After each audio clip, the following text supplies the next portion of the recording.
driven in the go-ahead run. Day to deep center field. It is up and it is gone!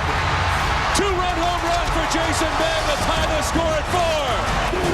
Now Euclid to deep left field. The Red Sox will take game 1 of the season series. It's a home run. Cano hits one off the pesky pole down the right field line. Off the wall. It's a 2-run double by Robbie Cano, and the Yankees take a 6-0 lead. The high deep drive. Back it goes. It is gone into the bullpen. A grand slam. The Red Sox are back in the game. It is gone. We're tied up. Can you believe it? It's off the wall. The Red Sox lead at 8-6. She's gone. We are all knotted at 8 in a typical Yankees Red Sox Fenway Park game. A hit on the ground toward the middle and through Pedroia. The Yankees take a 10-9 lead. This is deep. It's gone. He hit it out into the monster seats. That's a 3-run homer. And the Red Sox have come back again. The 2-2 again. Ells falls and it's over. The Boston Red Sox with another exciting victory stretch the win streak to 9. Fenway Park, Boston, USA. The heart of New England baseball passion. Currently home to the hottest team in the majors, the Red Sox, who have won 9 straight games, including the first 2 in this series against the arch-rival Yankees. Now, for the chance to sweep, Fenway is abuzz with anticipation. Welcome to The series began Friday night with high drama at the finish. Swing a high fly ball. Deep to left. Out of here. On Saturday, it was an epic back-and-forth battle that went to the Sox. Swinging a high fly ball down the left field line. It's gone.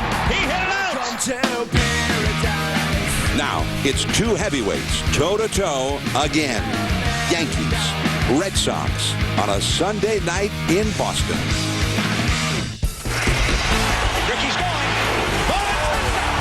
300 games. It's over. It's over. A home run.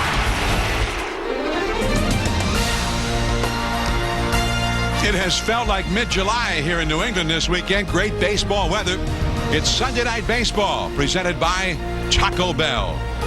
Those 2 ancient antagonists, the Red Sox and Yankees, have been battling and battling and battling. Only 2 games that might have felt like 5 or 6 games. The Red Sox have won each of the first 2 coming from behind. Hello, everyone. I'm John Miller with Joe Morgan and Steve Phillips. Welcome to Sunday Night Baseball. And the Red Sox, they are hot, just like the weather's been hot here in New England. And they are looking for the sweep here against the Yankees. They've been hitting and winning.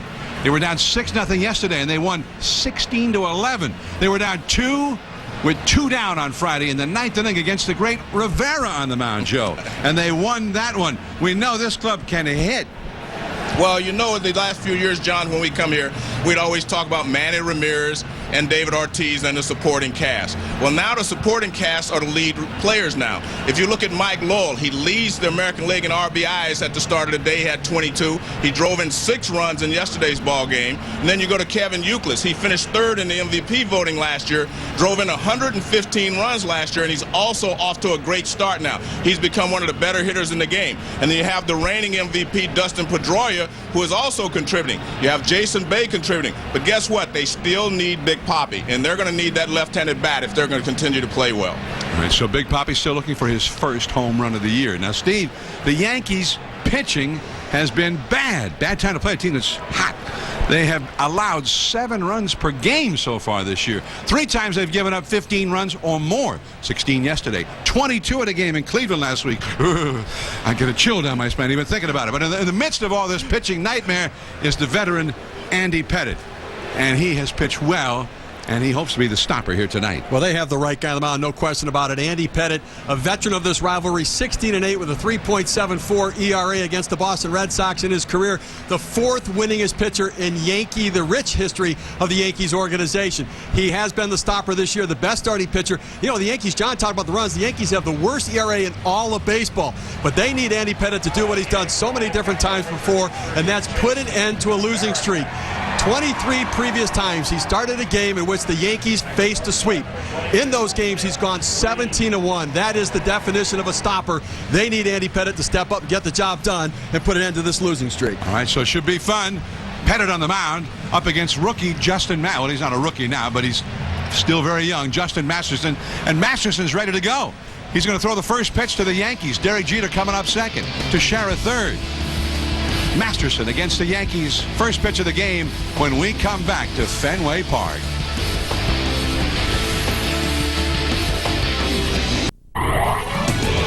ESPN Sunday Night Baseball is presented by Taco Bell. Think outside the bun. And in part by Land Rover, designed for the extraordinary. And Bud Light, with just the right taste that never fills you up. The difference is drinkability. Lineup cards exchanged earlier at home plate. And there's the monster. The Yankees and the Red Sox ready to play ball here. Joe Girardi changed his lineup a little bit as Johnny Damon is banged up and he is not in the lineup. Joe Girardi early in his second season as the Yankee manager, and here is the lineup Girardi has turned in. Presented by Taco Bell. Brett Gardner moves up into the leadoff spot, center field. Derek Jeter back in the number 2 spot. 4 home runs early on, hitting over 300. Mark Teixeira, 3 homers, 10 batted in. First base, Nick Swisher, and he's one of the Yankees' hot hitters. Left field, hitting cleanup. Robinson Cano, second base, among the league's leading hitters. 366, 2 homers yesterday. Jorge Posada, the veteran catcher, he's doing well. Hideki Matsui, after some knee surgery, he's hobbled, but he's the DH, hitting 7th. Melky Cabrera, 4 home runs in right field, and Angel Berroa is the current fill-in for A-Rod at third base, and batting ninth, all up against the right-hander Justin Masterson, going for Boston. Well, a 24-year-old young man, 6'6", a big guy, sometimes difficulty repeating that delivery. 5 games so far this year, including 1 start. The numbers very good. He throws strikes, gets some swings and misses as well, and got the 1 start this year and pitched effectively, and the guy offers a lot of versatility to this Red Sox pitching staff. Very valuable being able to pitch in the pen and pitch in the rotation. You see the first start against the Baltimore Orioles this year, through strikes, gets a lot of ground ball outs. So he is set to go. Brett Gardner stands in to lead off for the Yankees. And a fastball in there for a called strike. So he throws fairly hard, but you wouldn't call him necessarily a power pitcher. Well, he has a power sinker, but it's not as fast as, like you say, you wouldn't call him a overpowering pitcher. I love overpowering guys because they strike people out. It's very exciting. You're a strikeout guy, huh? So he's more of a get him to hit the ground ball at somebody guy. Or break a bat. Oh, that's pretty exciting, unless you're the hitter. 2-1 the count. Masterson was born in Jamaica. His father was a missionary serving down there. His dad is a minister. It's one of those jam jobs.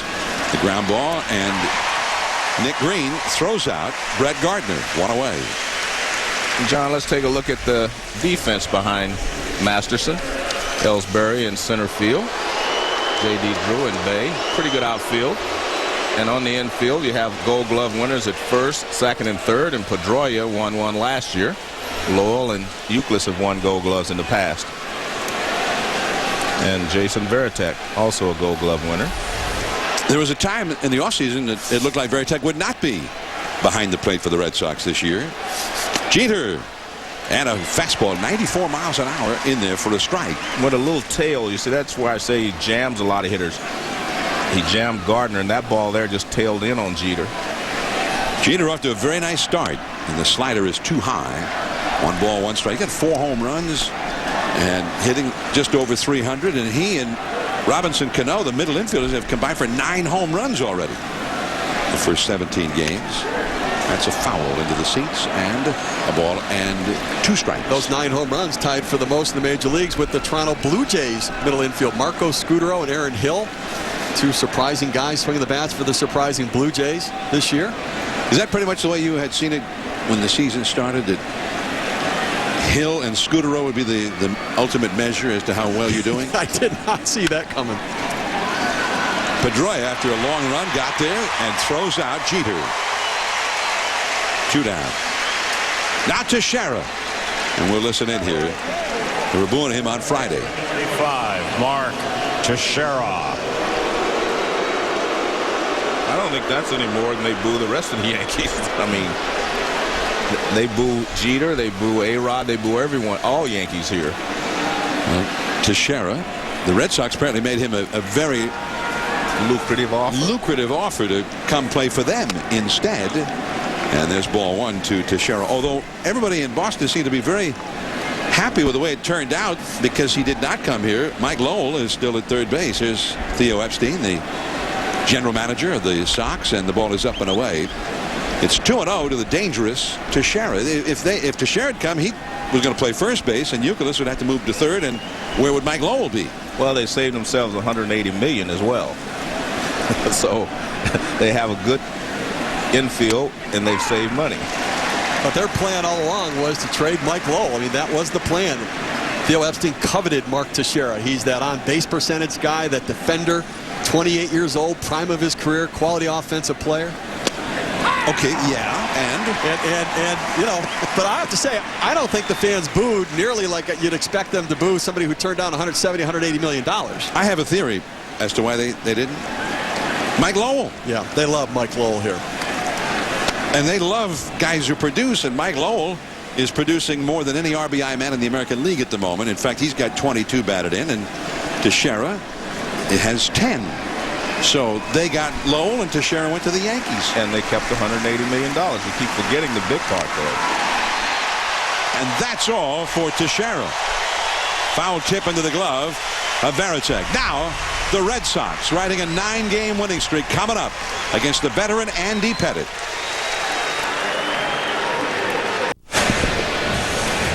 Yankees 0, Red Sox coming up. Last of the first inning from Fenway Park. So Pedroia in the foreground. There's Jacoby Ellsbury, number 46. And Terry Francona, Red Sox manager. Managed them to 2 World Series titles. Jacoby Ellsbury, the Sox batting order presented by Taco Bell. Ellsbury in center. Dustin Pedroia, second base, American League MVP. 3 hits yesterday. David Ortiz looking for that first home run.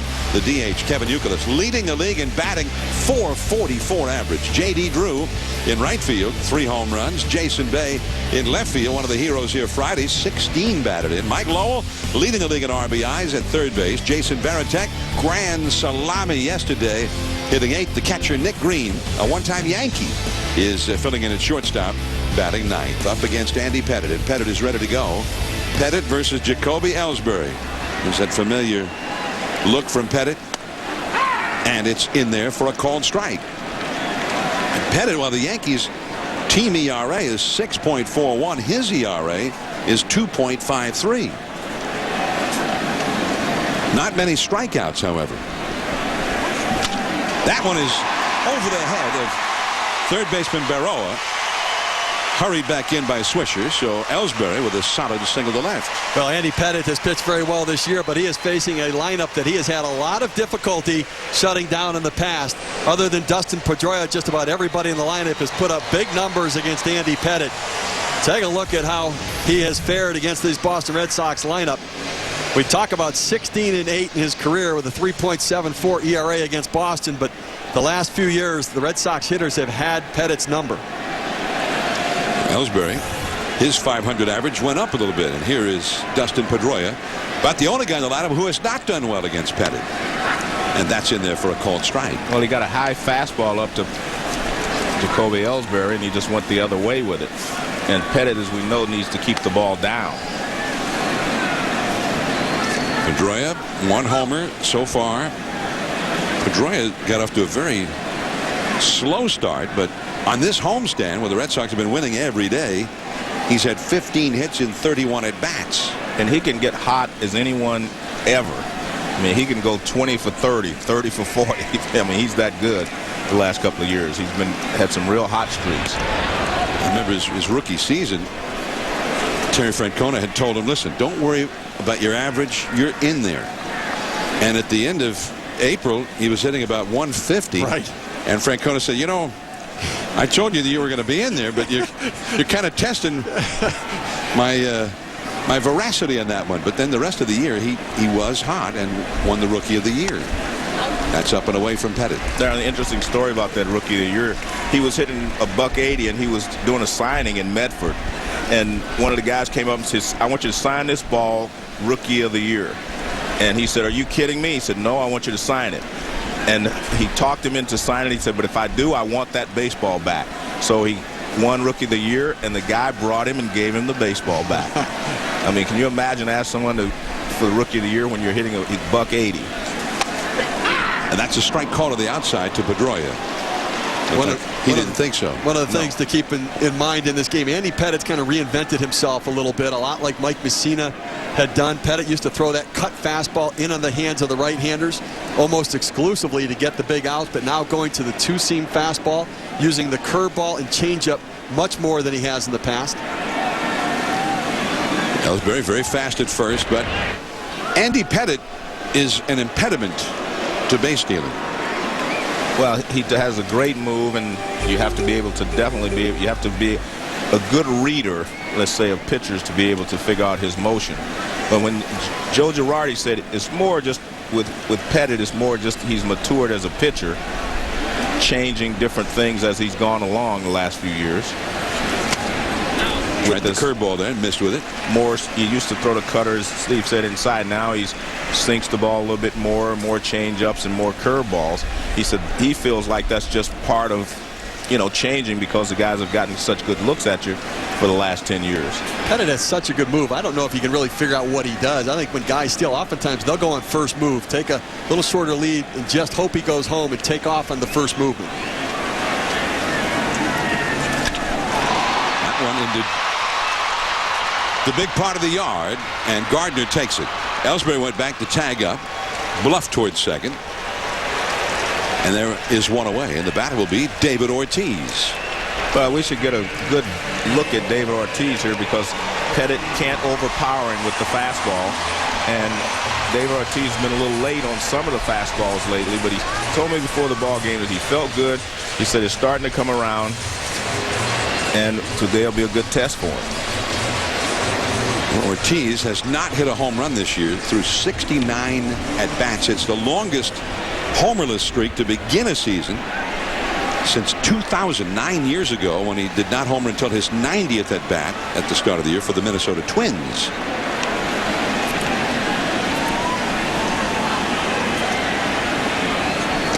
And the breaking ball in there for a called strike. And you can see that Derek Jeter's not playing him way over to the right side as they have in the past. But I think, again, that's part of that has to do with guys that throw 90 and above. Pettit's not really going to do that. Jeter way over toward the middle against Big Papi. Ellsbury at first. Right to the second baseman. Cano, double play. Well, he blistered one, but into a double play. On to the second. Swisher, then the red-hot Cano coming up. No score. Fenway Park, Sunday Night Baseball. The Yankees and the Red Sox, their first series of the year. No scores. We head to the second inning. Fenway, which continues to get facelifts after each season for the last several years. The capacity has risen to above 37,000. That's that upper deck there along the right field line. The pesky pole there is the latest. They've turned permanent seats out of what used to be bleachers on the rooftop there in that part of the ballpark. Fenway Park, which opened in 1912, just a few days after the Titanic sank. There's a called strike to Nick Swisher, and the count is 0-1. In fact, Larry Lucchino, the president of the Red Sox, was asked about replacing Fenway, and that misses for a ball. And he had a little dig that you could take. I guess it'd been a little dig at the new Yankee Stadium. He said, there are those who want to build the eighth wonder of the world. We just wanted to preserve a nice little old park. Rivalry even with stadiums, right? And it's 2-1 now to Swisher. Of course, he's the one who a few years back referred to the Yankees as the evil empire. 2-1 the count to Nick Swisher, a White Sox player last year. And Swisher had a very bad season with the White Sox, but he has become one of the Yankees' best hitters early on this year. He's gotten on base in all 17 games in which he's played. You watch Swisher get in the box and watch his eyes kind of avert up toward the sky as he's looking out toward the pitcher and then back down to pick up the pitcher. I thought it was to focus, but instead you see his eyes go up. That's to honor his grandparents that have both passed away. Kind of looking up to the sky, and they both were big parts of his life. His parents had gotten divorced, and when he was 8 years old, his grandparents raised him, and he has his grandmother's initials tattooed on his chest, and on the knob of the bat he has his grandparents' initials on that as well, so really honoring the family. And a changeup, well, I don't know, 92 miles an hour. He swung at it like it was a changeup anyway, and there is one away.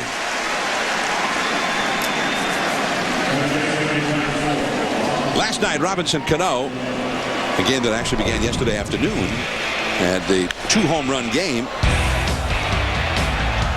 And the first one was off the right field foul pole. And then later on, he launched another one into the Red Sox bullpen out in right center. The second one was against Hideki Okajima. The first one against Beckett, the Red Sox starter. Cano, a notorious slow starter. Normally we'd expect to be looking at Cano's average about 150 right now.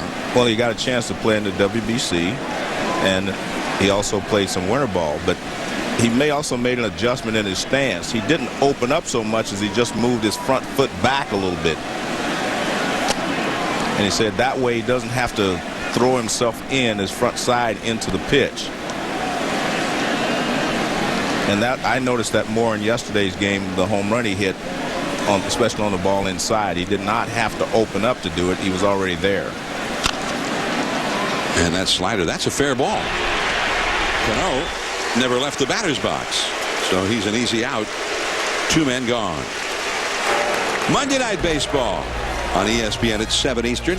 Tomorrow night, the Cardinals and the Braves. ESPN News will be shown in the Atlanta market. On Wednesday Night Baseball at 7 Eastern, the Yankees and the Tigers from Detroit. ESPN News will be shown in both the New York and Detroit markets on Wednesday. Monday, Joel Pinheiro and Jair Jurgens, Cardinals and Braves. Jabba Chamberlain up against the young Rick Porcello. Two great prospects head-to-head in Detroit on Wednesday Night Baseball. Here is Jorge Posada. .298 average, 3 homers, 13 batted in. A little bit high, said Gary Cederstrom, and 1 ball, no strikes. And, talk about Jabba Chamberlain pitching on Wednesday. Well, a lot of talk in New York on talk radio about the problems with the Yankees bullpen and should they move Jabba Chamberlain out to that bullpen to help. And that's a strike to Posada. Well, they also a little bit thin in that starting rotation as well. So that's the question. Jabba Chamberlain, who has done extremely well as a setup man in front of Mariano Rivera. And the feeling is, well, hey, we have 70, 80 innings or 200-something innings. But so far, he's a starter. It looks like Phil Hughes is going to come up and start Tuesday in Detroit out of the minor leagues for them. Well, one of the problems with Jabba Chamberlain this year, the velocity on the fastball. Last year as a reliever, 60+% of his fastballs were over 95 miles per hour. This year as a starter, only 3%. That's it for Posada. Jason Bay puts it away. Now Kevin Youkilis, the league's leading hitter, coming up with J.D. Drew and Jason Bay right behind him. No score.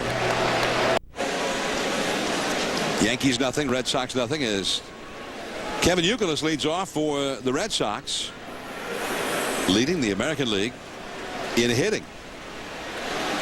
Andy Pettitte cuts one in there for a called strike down around the knees. Youkilis hitting .444, 28 hits and 63 at bats, plus 13 walks. Has been hit by pitches twice, a .551 on base average.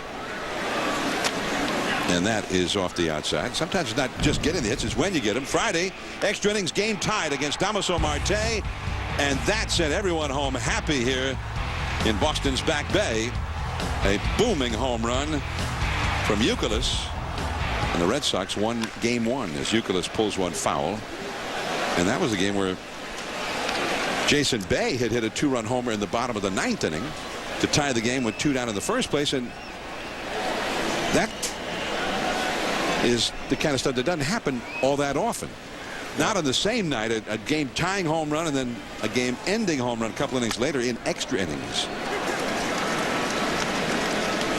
Watch Kevin Youkilis and watch his top hand on the bat. A very odd grip. You see how his hand slides up the bat. Talking to Dave Megan, it's just a reminder to him to have loose hands when you swing, not over gripping the bat. But that's a very uncommon, unorthodox grip of the bat. Dave Megan, outstanding hitting coach for the Boston Red Sox. Well, every hitter has his own idiosyncrasies in that when they get ready to hit. That one is hit hard, but Cano handles it and 1 away. But I think what he does there is to keep his hands from tightening up. A lot of guys, if you grip the bat too tight, obviously your top hand slows down. And you have to see a lot of guys do a lot of different things. I remember some guys flex their fingers, relax their hands, but you can see he's very relaxed there. And then he gets ready. Every once in a while in batting practice, he starts with it down and he reacts. But what that does is keeps your hands from tightening up before the pitch. J.D. Drew takes a strike. I saw a note on other guys who did various things like that. And somebody mentioned Ernie Banks. Yeah, Ernie Banks did that. He kind of relaxed his fingers, kind of wiggled them. Pettit changes up for a strike to Drew. 0-2 the count. Now you did something. Yeah, but mine was for a different reason. It wasn't the hands. No. Yeah, that was just my elbow, but kind of similar situation. You're trying to get yourself relaxed before the pitch comes. Strike 3 called, and Drew is gone. That was very quick. This is the way I remember it, Joe. That it was your left elbow. You were a left-handed hitter, and you flapped it. Well, the question is, did it work? It did sometimes, but not enough, apparently. Enough for what? To make the Hall of Fame? Well, if that didn't work, then... Well, not enough for me. As far, you always feel like you could have done better. I know you never hit 40 home runs. Thank you. That was the other. That's the real big thing. I was very disappointed in that. Yeah. How about 30? You got to get to 30 before you get to 40. I figured out that I didn't have any idiosyncrasies to my swing, and that's why I couldn't hit. Yeah, but I needed to come up with something. It's really weird because most good hitters do have something. It may not be as noticeable as Youkilis or mine, but they all do something to relax their hands or relax themselves beforehand. You know, like you said, Ernie Banks was like this. You know, Willie Mays had some little movements there as well. Most of your good hitters, Hank Aaron, he had a little wiggle. But now it's more pronounced because television, obviously, we focus in on those things. Did you think about it when you were doing yours? No, it just was natural. I thought about it originally to get started, but once you get started, it becomes just a part of your swing. And I'm sure it's that way with Youkilis. It just becomes a part of your, preparation to hit. I guarantee you, Banks couldn't tell you how many times he wiggled his fingers or Mays. You just couldn't tell. Just part of the way you hit. Jason Bay, that's hit very softly. Baroa, bare hands, one a hop, too late. Nice try by Baroa. When the ball is chopped that slowly, you only have one play. And the one thing he does well here is watch where Baroa fields this ball. You have to field it off to your side. You don't run straight in at it. You have to catch it off to your side. So he catches it off to the side, so he's already in position to throw. If you catch it in the middle of your body, you have to take an extra step to get it off to your side. So good job there by Baroa, but no chance to get Jason Bay. The Bay is aboard. And here is Mike Lowell, the American League's RBI leader. Bay, number 8 in the American League in RBIs. We mentioned Youkilis with the game-ending home run here on Friday in the 11th inning, but he only got the chance to do that because of Jason Bay's game-tying home run against Mariano Rivera in the 9th inning of the game with 2 down. Here's Lowell, who had 6 RBIs yesterday. And he said, I was having a bad day. And then his last couple of at-bats, boom, he starts peppering the wall, hitting it over the wall. 6 RBIs. He was 0 for 3 at the time, and then picked up the 6 RBIs. And that's just a veteran hitter. Never give up an at-bat and know that the next swing could be the one to turn your day around. Lowell, the man who might have been playing third base right now for somebody else, but Mark Teixeira signed with the Yankees instead. But I think, John, Lowell is still here. In all fairness to the Red Sox, they weren't sure if Lowell was going to be able to come back and be the Mike Lowell that we have here now. Like that. Base hit to right center. They just weren't sure because he was coming off the hip surgery. Base stopping at second. Lowell at first. Varitek coming up. Let's go to Steve Berthiaume in the studio for a Sports Center right now. Hello, men. Dramatic Game 4 for the Celtics in Chicago. Ray Allen's late 3 forced an overtime. Ben Gordon 3 forced another overtime before the Bulls prevailed 121-118. Series tied 2-2. They head back to Boston for Tuesday's Game 5. And on his 32nd birthday, Kosuke Fukudome drove in a career-high 5 runs. Cubs finally won in St. Louis 10-3. Sports Center follows the Yankees and the Red Sox from the nation. Fukudome is hitting .371 for the Cubs. Now, Ramos Ramirez hurting, and he didn't play in that game. Derek Lee had 1 at bat and had to leave the game. 2 men on with 2 men out for the Red Sox. I watched that Boston Celtic Bull game, double overtime. It was a fabulous game. A lot of great shots made down the stretch under pressure. Here's Varitek. Well, the 2 point guards are kind of leading their teams, and Rondo almost averaging a triple-double because he had a triple-double today. He is averaging a triple-double. Well, it was 9 points something before today, so okay.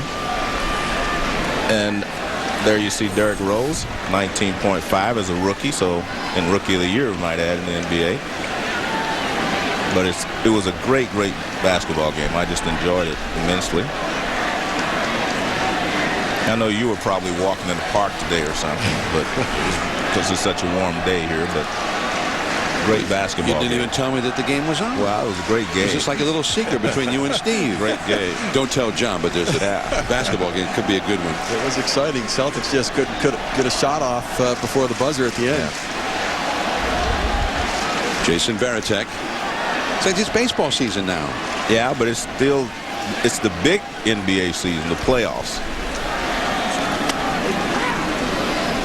On 1 ball and 1 strike to count to Varitek. Now, we mentioned how Bay had the big home run against Rivera to tie the game on Friday, and then Youkilis won it in extra innings. Yesterday, the Yankees had a 6-0 lead, and Boston got 1 of those runs back, and then Varitek came up and hit a grand slam, and suddenly they were right there, and eventually won it by 5. And Varitek, we talked about how Lowell might not have been a Red Sox had they signed Teixeira. And Varitek was a free agent after last year. Here's that grand slam yesterday, and he hit it batting left-handed. A majestic blast over that 380 sign. The captain against A.J. Burnett, his 3rd career grand slam. And Sunday, that was a 6-5 game. And it was that game yesterday was played similarly to this NBA game you're talking about. Well, you're right. The lead changes back and forth, but Girardi said the ball was flying pretty good here yesterday. And it can do that in day games, even though it started in the afternoon and went into the evening. I remember last we saw Varitek in late October in Tampa Bay. He just wasn't hitting at all against the Rays and had a very poor season. And after a long winter, the Red Sox finally did re-sign Varitek, and he is doing much better right now at the bat than he really did, I think, at just about any time last year. He got 4 home runs already. Well, he's made some adjustments with his swing. He hit only .215 against fastballs last year. The average major league hitter hits .285 on the fastball. And what he did is he used to have a double or triple toe tap in his stride when he'd step. And Dave Magadan said he simplified it, but it took the off season to do it, where he's gotten away from touching that front foot 2 or 3 times on the ground as he was striding toward the pitcher. And that's allowed him to speed it up and get to that fastball. And big adjustments have led to the improvement this year. Posada and Pettit chatting very briefly. Do you think they had a disagreement about what pitch to throw next? I don't think it was disagreement. It's probably about location necessarily, not the pitch itself. You saw Veritek's numbers from last year. So he wanted to go away, obviously, meaning Pettit. And what did it get him? A 3-2 count. Well, but he's still in control because now he can go back inside if he wants, or he can go away. He's given himself two options here. Bay at second. Lowell at first with 2 down. 3 balls, 2 strikes. The runners go. And that one is hit high and foul off the left field line. Well, he tried to come inside, and Veritek was able to handle it. I always remember Veritek was a better hitter from the right side anyway. And it was tougher to get in on his hands from the right side than it is from the left side. See, now they go back inside, and all he can do is pull it foul. The wind shifted a little bit as well. I think it was blowing out toward left for a moment there. 3-2, 2 down, no score. The runners go. And that will be handled by Swisher. Good job by Pettit to get in on his hands. 2 hits, 2 left, on to the third. Matsui coming up. Nothing. Boston. And today in downtown Boston, it felt like July. I kept thinking, man, the All-Star break must be next week. It was in the high 80s. When we were down by the public gardens, the hotel is told right you off were on the park. Well, it's right across the street from the hotel. Okay. The only thing that was missing were I didn't see the swan boats out, as you'd see in the summertime, as Matsui faces Masterson. The count goes to 1 ball and 1 strike. Cabrera, Melky Cabrera, and Angel Berroa will follow here in the third. No score in the game. But the people were everywhere and dressed as if it were the middle of summer. It was just spectacular. Into left field, base hit for Matsui. And that is the first hit for the Yankees, first base runner for the Yankees against Masterson. Well, Matsui has not gotten off to a good start. He's a little late on a lot of pitches the last couple of days I've watched him hit. But he's such a good hitter that he just goes the other way, ball tailing away, even though it wasn't away, it was in the middle of the plate. He just goes the other way. He wasn't trying to pull it. And he just lines it to left field for a base hit. Nice level through the zone. Kept his bat level through the zone for a long time there. Here's Melky Cabrera, shows bunt, takes low. 1 ball and no strikes. I talked to Matsui during batting practice, and he said he had little surgery on his left knee, the arthroscopic surgery. He said it was very minor, but he had some trouble with it last week where they had to drain fluid from his left knee. That shut him down for a couple of days. But Joe Girardi said that he's actually hitting the ball much better since that time, since coming back, than he had at any time up until then. When you have knee problems, it's going to affect your swing. It's going to affect your power. We saw it with David Ortiz a couple years ago when he had the sore knee. You know, the power comes from the bottom half and all of the kinetic links in the rotation. And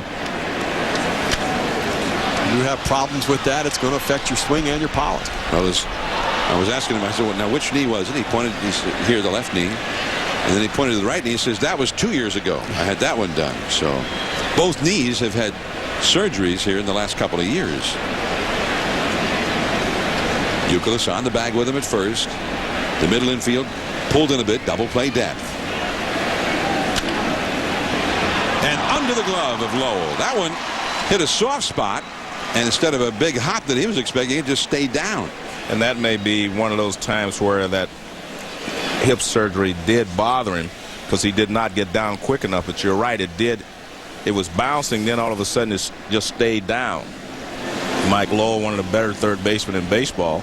So he gets over there, but see, it stays down, and he can't get down quick enough to get there. It hit right off the edge of the infield grass and stayed down. If the ball hits the dirt, it probably bounces up. Maybe a double play. At least one runner at second would have been out. So Fenway helped the Yankees right there. Well, in that instance it did. But I'm sure it's taken away a few things in the past, like when the wind blows in. Here's Angel Berroa showing bunt. And the only play is to first. Masterson with Pedroia covering. So Matsui to third, Cabrera to second. The top of the order coming up. Let's take a look at our one-a-day men's strikeout leaders for the week. from April 8th through May the 18th. In fact, this is for, we're not just going to go this week, we're going the whole season up till now. For every strikeout this season, One A Day Men's will donate $10 to the Prostate Cancer Foundation. Last season, One A Day Men's raised over $300,000. Zach Greinke's having some kind of start to his season, boy. He has matured and figured it out. Not only strikeouts, but getting wins and shutting down the opponent. Brett Gardner, the leadoff man. Now, this has shown a lot of, I don't know if it's showing a lot of confidence in Gardner or just a lack of confidence in Berroa with the right-handed going, but I mean, he bunted Berroa and said to Brett, you go ahead and bring him in now. Gardner, the young center fielder. Well, I think it's one of those situations where you just try to get some runs any way you can. Remember, this Yankee team is not an offensive juggernaut that we're used to because Alex Rodriguez is not in there. And a lot of guys in this lineup do not scare you as far as the long ball is concerned. You're not scared by Gardner? No. But I think you can still manufacture runs, and I think that's what Girardi's trying to do here. He has a chance to drive in two if he gets the base hit, puts the ball in play, he'll get one. He's keeping the ball up on Gardner right now. A ground ball to one of the middle infielders would get a run home. They're playing back normal depth. Well, I think he's trying to get strikeouts, swing and a miss here to try to get him out. And the one thing to remember, no Johnny Damon in the lineup. Typically, when Damon plays, Damon bats second, and Derek Jeter would be the leadoff man, and he would be the guy up in this spot. But Joe Girardi, with Gardner in the lineup, opted to lead off the speedy Gardner and bat Jeter second. So Jeter is on deck. Runners at second and third, one out. Staying up in the zone, and that is out there fairly well in left center field.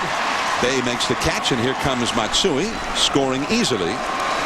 And Gardner got it done. See, I don't think that was a bad play. I think you can try to get runs any way you can. The wind is swirling out here today. You have Pettit pitching well, and you try to give him a lead as quickly as possible. You're at the bottom of your order. Angel Berroa is not a normal everyday player. Do what he can do. Use him the way that, you know, get the most out of his ability, and you bunted him over. Perfect bunt. Now you have a run. If you let him hit, he hits a ground ball with Masterson's sinker, double play, with a runner at third and two outs. So I think he looked at him as a real double play candidate there. But they get a run, and now Jeter try and get another one here. Runner at second, two down. And Masterson bends him back with that fastball. Jeter grounded out to second his first time. I really believe the way the game is changing, although we've had a lot of home runs hit the first few weeks of the season, I still believe that the bunt, steals, hit and runs, runners scoring first to third is going to be more important than ever before. I think there's going to be back into the game as it was before we went through the era where they were hitting three-run homers. Well, they take a single right here to get Melky Cabrera home, and Jeter is hitting .368 with runners in scoring position. And among the guys who've been playing regularly all season for the Yankees, he is by far number one in terms of success in these kind of spots. The team batting average is .237. It has been a problem for the Yankees in the early part of the year, as it was for much of last year. The clutch hitting has not been there consistently. Jeter fouling that 2-0 fastball. Well, this is where Derek Jeter is just poison. I mean, he is so tough in these situations. 2 out, man in scoring position. How many times have we seen him just take that inside pitch, stay inside the ball, punch it into right field, pick up that run? Such a good contact hitter. The best, or one of the best, at going the other way. Cabrera at second. Jeter right to Lowell, off his glove. He recovers, no play. And Lowe looking very frustrated. He had the one that took the bad non-hop and went under his glove, and this one he could not handle. And it will bring Teixeira up in an RBI spot. Well, Jeter gets out in front of this pitch, grounds it right directly at Lowell. Ball did take a little erratic hop. It jumped up a little bit, and Lowell not able to make the play. Kind of got himself an in-between hop on that one. Looks like it hit his thumb, his on the throwing hand a little bit. So now runners at first and third, and here is Teixeira. A-Rod still out after the hip surgery. It'll be at least a couple of weeks before he's back. Teixeira high in the air to right, but that's the big field here at Fenway. A lot of room for Drew. And just like that, the inning is over. Teixeira strands the runners at first and third. The Yankees get the one, knocked in by Gardner. 1-0 New York. Nick Green and then Ellsbury coming up. And we are at Fenway Park. Historic Fenway Park. And the fans here love their sausages. Part of the tradition of Fenway Park is coming to get the 9-inch sausage. Lo and behold, world famous Italian sausages right here on Lansdowne Street. We got them. And that was our fan experience here at Fenway Park. Brought to you by Lowe's. And that was just outside of Fenway. I'm hungry now. It's official. I was going to say, how about an announcer's? Yeah. Remember, instead of going out where the trucks are out in right field, I wanted to go in the front door.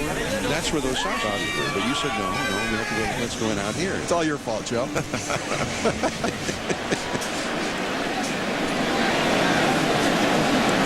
Nick Green, former Yankee, leads off against Andy Pettitte, hitting 9th in the order.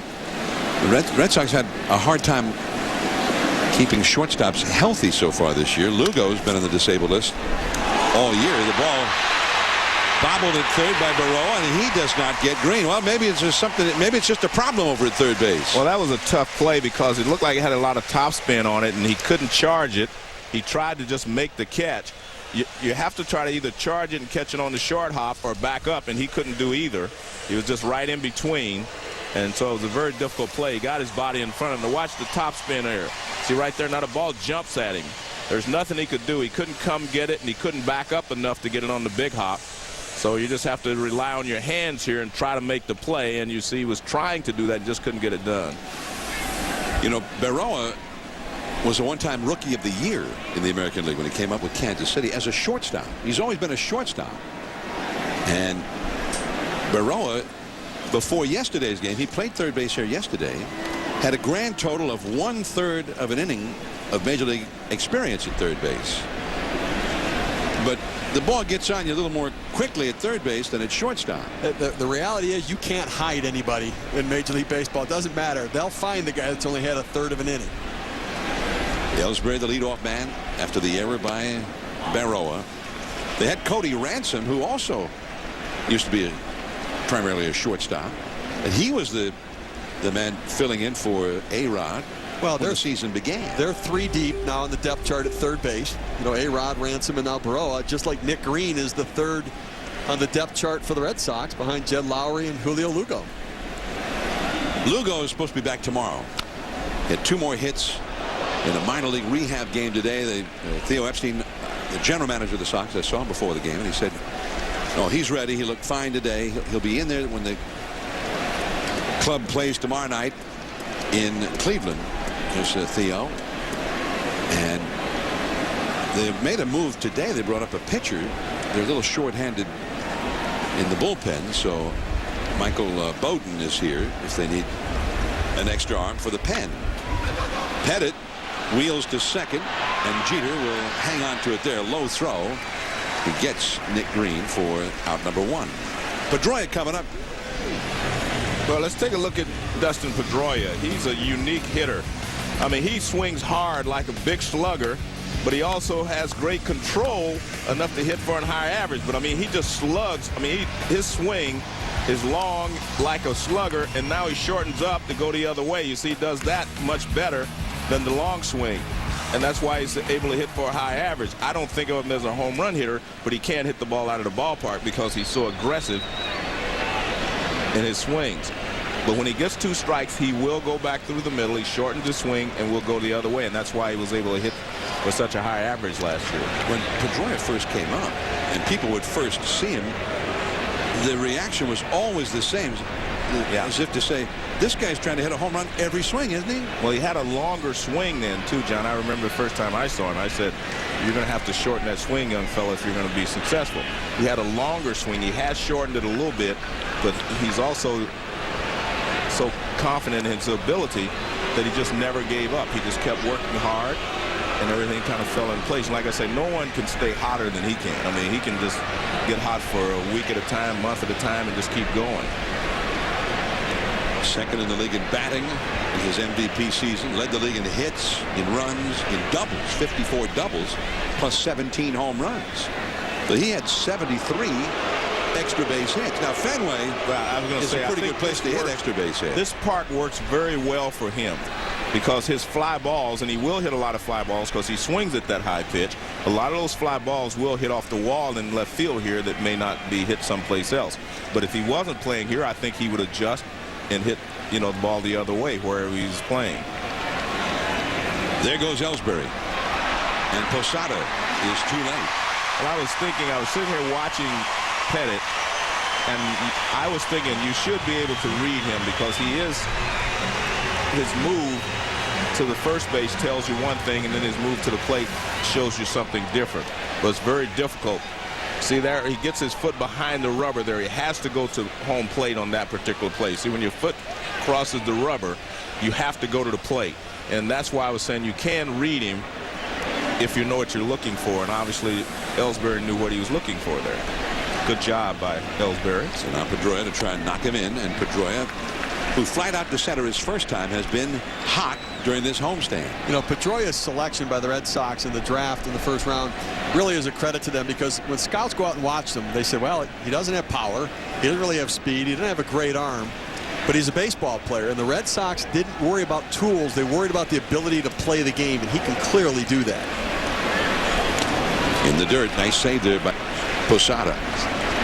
Yeah, he was 64th, I think. Right, second round pick. Yeah, right, 64th draft. No, 64th pick. But you know, so many. But that's still high. It is, no question. But so many scouts go out there and they look at him and they look for that guy that has the body. Then they look for the guy that can really run, or the guy that has that power, those tools that later can translate.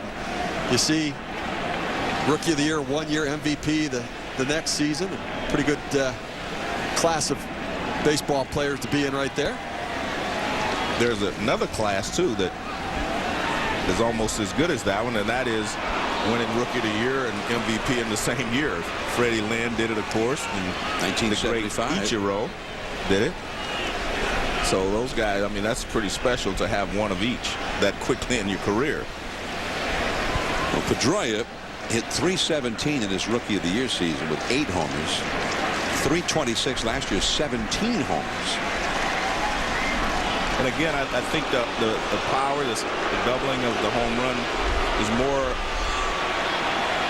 of him understanding himself, knowing more about when to try to pull the ball, in which situations to go for it. When you're a rookie, you're still learning more about yourself. And I think he knows a lot about himself now, and when he can pull and when he should not. He's only 25 years old. There are a lot of great young second basemen. I am really impressed with the crops of the young second baseman in baseball now, and obviously he's the first one of that group to win an MVP. But I mean, there are a lot of really good young players in the game today. Won the Gold Glove last year. Of course, he got a World Series ring in his Rookie of the Year season. Right to Berroa, and breaking for first, and safe at first, Pedroia, but breaking for third was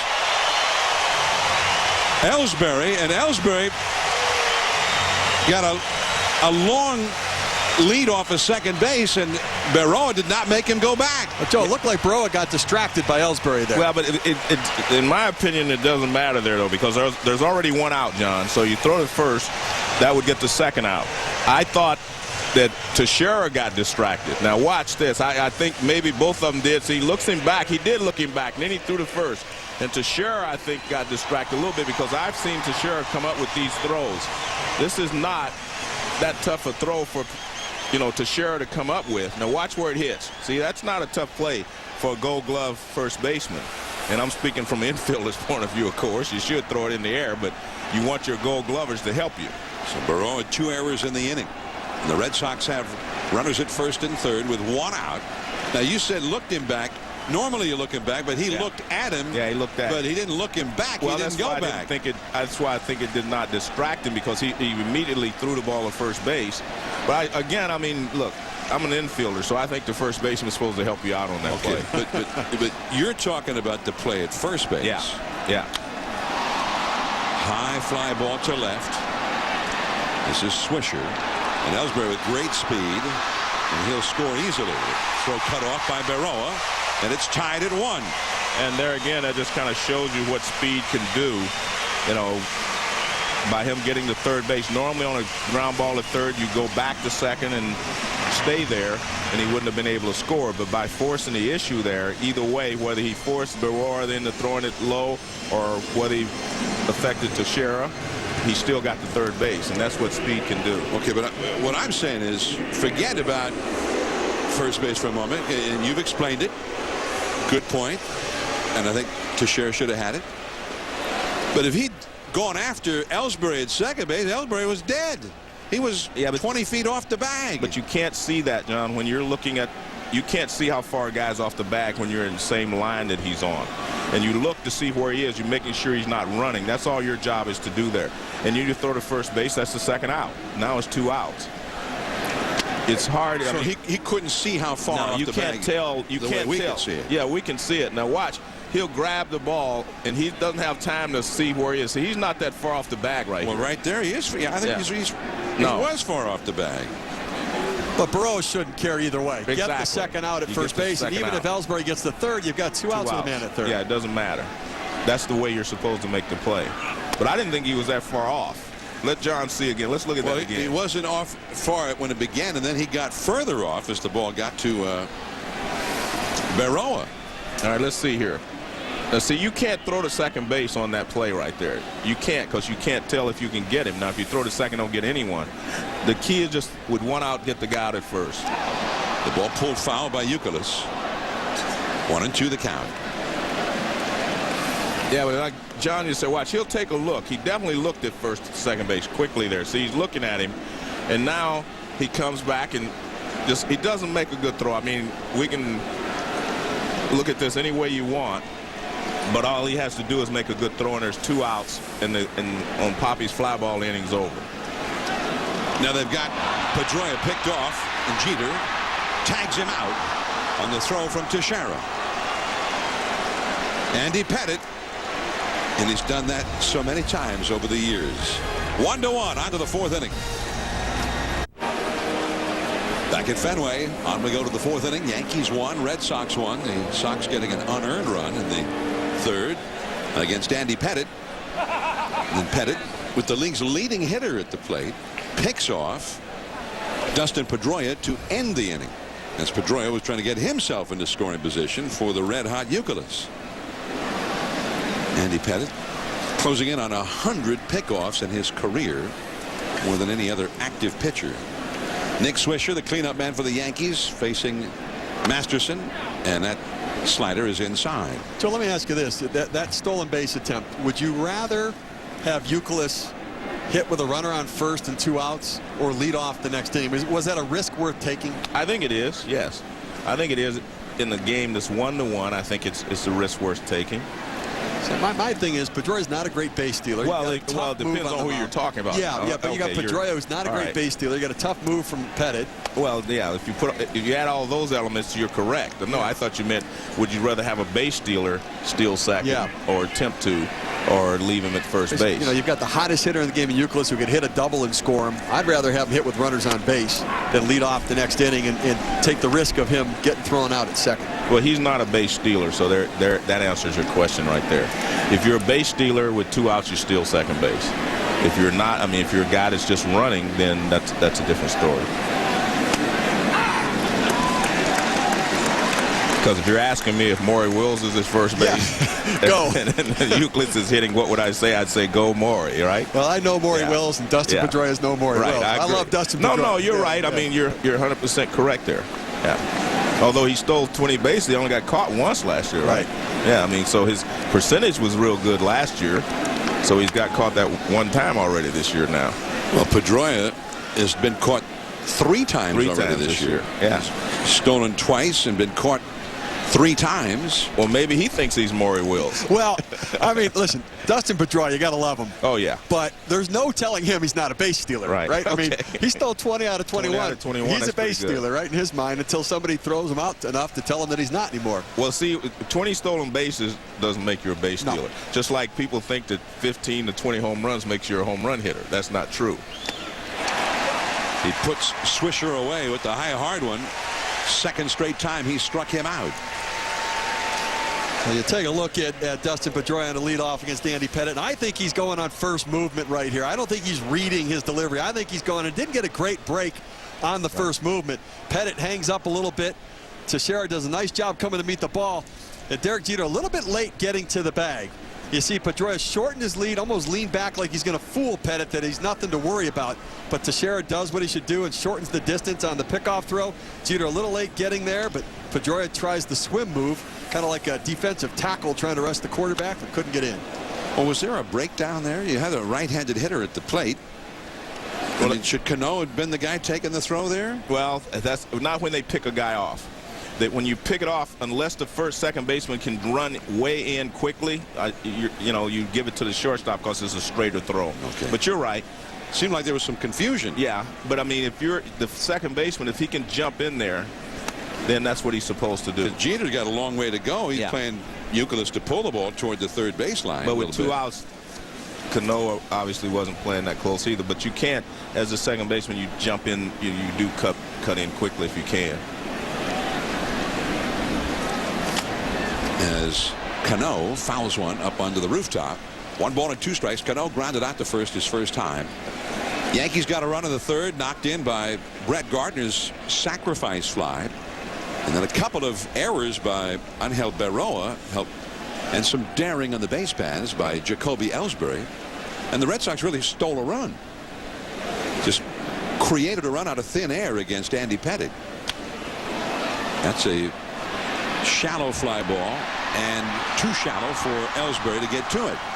Drew also entered the picture there, but Robinson Cano 2 home runs here yesterday, and he gets a bloop single against Masterson to hit the Yankees starter with 1 out here in the 4th. That's when you're a good hitter. If you hit it well, it goes out of the ballpark. If you don't hit it so good, it falls in. That's good hitting. That's why when you look at a guy that's hitting 366 as he started the evening, and a guy that's hitting 220, the guy that's shooting 20 will tell you, I hit line drives too, but they catch him.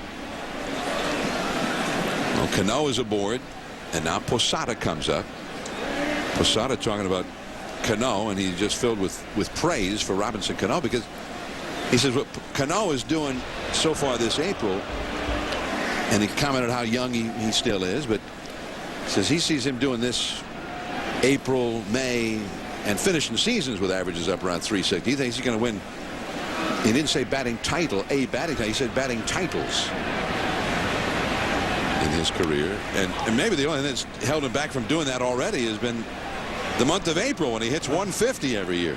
I will tell you, the Yankee veterans respect what Robinson Cano's done. He had a down year last year, and people question his lackadaisical attitude, and it's the way he kind of went through things. He's come in with a new energy, and he's worked very hard to get himself back on track. That earns the respect of the teammates, and it's a credit to the Yankees, because a lot of people were calling for them to trade him this past offseason, but they thought they should keep him. Well, they've traded one guy from second base who was pretty good, Soriano. And if you trade Cano, maybe somebody else is going to get traded next time.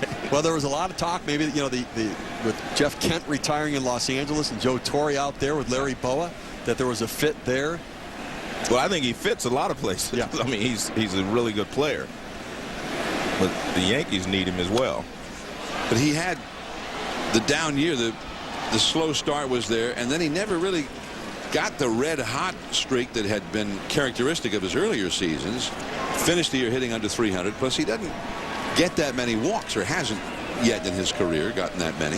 6 this year. It's his selectivity that's a big difference. We saw him in the game yesterday. He hit a curveball for a home run, he hit a fastball for a home run, he hit a changeup down the left field line for a double. So hitting everything the pitchers are throwing up there.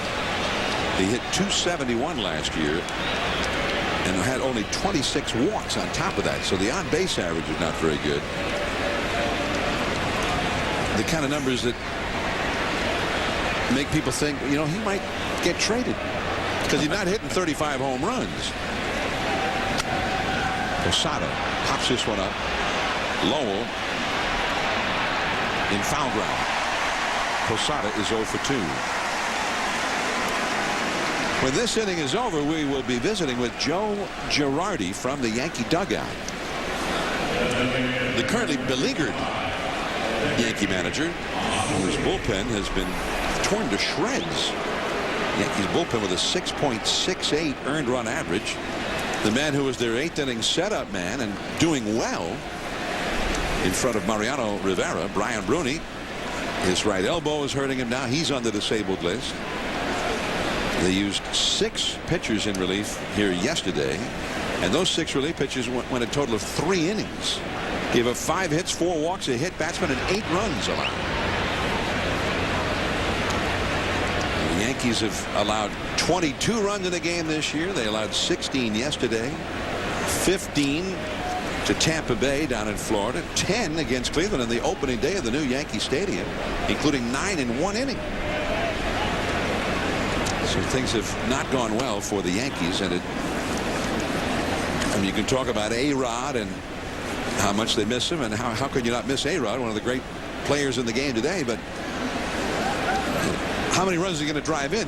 How many runs do you have to drive in if you give up 22 runs? Well, let me ask you a question. The guys that replaced him, no home runs and 6 ribbies. So that should answer your question right there. I mean, maybe a couple of those games he could have kept them in the game. That's true. That one is down the right field line. If it's fair, it's gone. Is it fair? No, a foul ball. Over the pesky pole and foul. Brian O'Nora, the first base umpire, made the call. When you look at the action of the guys who are playing third base and what they've produced for the Yankees offensively. What they haven't produced. You have to say, well, A-Rod we need him badly. I think that they have to be grateful they have a 9-8 record right now. I mean, they got the worst ERA in baseball of all 30 teams. Now, they spent a lot of money on CC Sabathia, a lot of money on A.J. Burnett. Chien-Ming Wang was coming back. And never in my mind would I have thought the Yankees would have the worst pitching in the big leagues 3 weeks into the season. The talk was about them having the best rotation in the big leagues. Alex Rodriguez, last year, he missed some time on the disabled list for the first time. And it was a big difference. Without A-Rod, 6 games under 500, less than 4 runs a game average. With A-Rod, they averaged 5 runs a game. And that's even though A-Rod didn't have his usual spectacular season. Tonight, also missing his glove. Base hit for Matsui. Heading for third, Cano. And he's in there. And that's what we're talking about when we talk about Matsui and how good a hitter he is. I mean, he goes the other way with a fastball away and an off-speed pitch, breaking ball inside. He turns on it and pulls it. I actually think you're doing him a favor now when you throw him some off-speed stuff. You see, there's an off-speed pitch. He can get around on it, and he pulls it. It's kind of like we were talking about a little late on some fastballs, but this breaking ball allows him just to pounce on it and line it in the right field for a base hit. I mean, that's good hitting. Fastball the other way, breaking ball, you go ahead and pull it. And that was after he almost hit one out of here right down the right field line. So he's 2 for 2, and here is Melky Cabrera. Cabrera is hitting .300 for the young season. First ball swinging, and there's Pedroia. And the inning is over. We will chat with Joe Girardi from the Yankee dugout in 60 seconds. After 3.5 innings from Fenway, it's 1-1. We'll be back in 60. From Fenway, 1-1 the score going to the last of the 4th inning, and we're joined now by Yankee manager Joe Girardi from the Yankee dugout. Joe, many thanks. Thanks, John. Joe, I've seen a lot of dates about when A-Rod's coming back. Let's get it from you. There's always a lot of speculation about A-Rod, but, you know, our target date is May 15th, and the one thing we don't want to do is rush him. We want to make sure he's ready, and when he comes back, he's ready to play every day.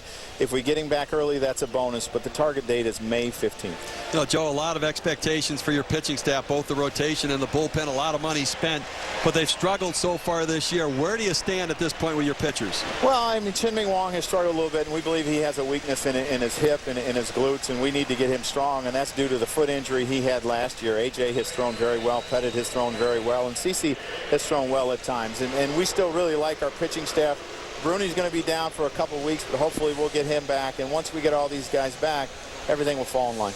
And Joe, we were talking about that play at second. Baroa threw the ball to first, and Ellsbury went to third.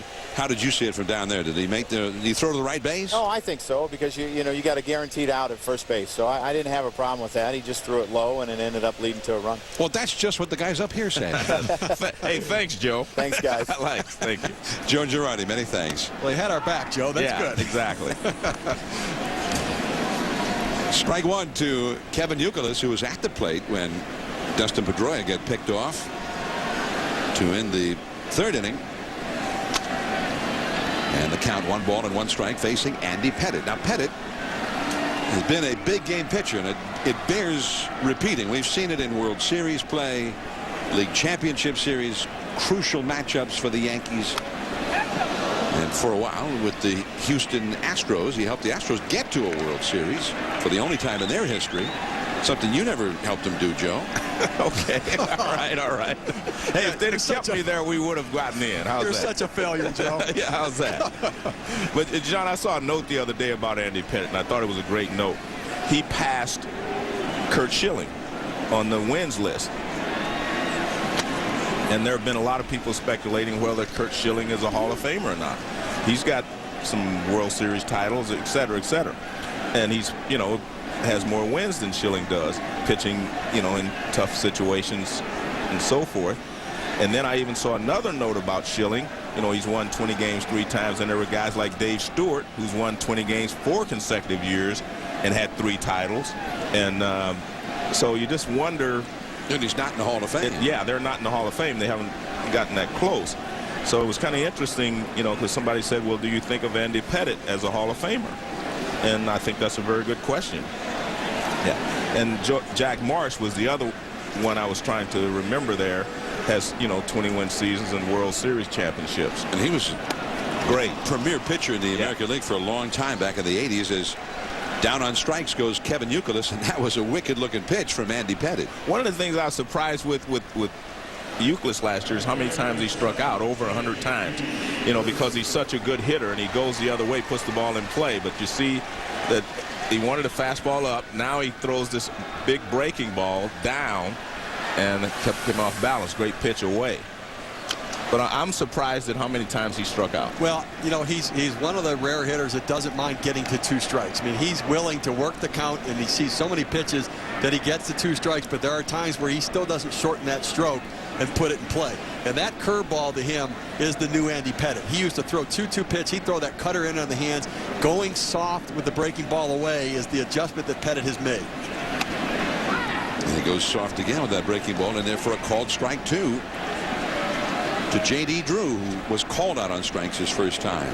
And Youkilis hit .312 last year, 29 homers, 115 batted in, but as you say, Joe, 108 strikeouts. Yeah, I mean, I was shocked. Another strikeout. Down goes Drew, and that's the second straight time that Drew has struck out. Well, one of the things that they say about Kevin Youkilis, Dave Magadan says, is Kevin Youkilis never gives up an at-bat.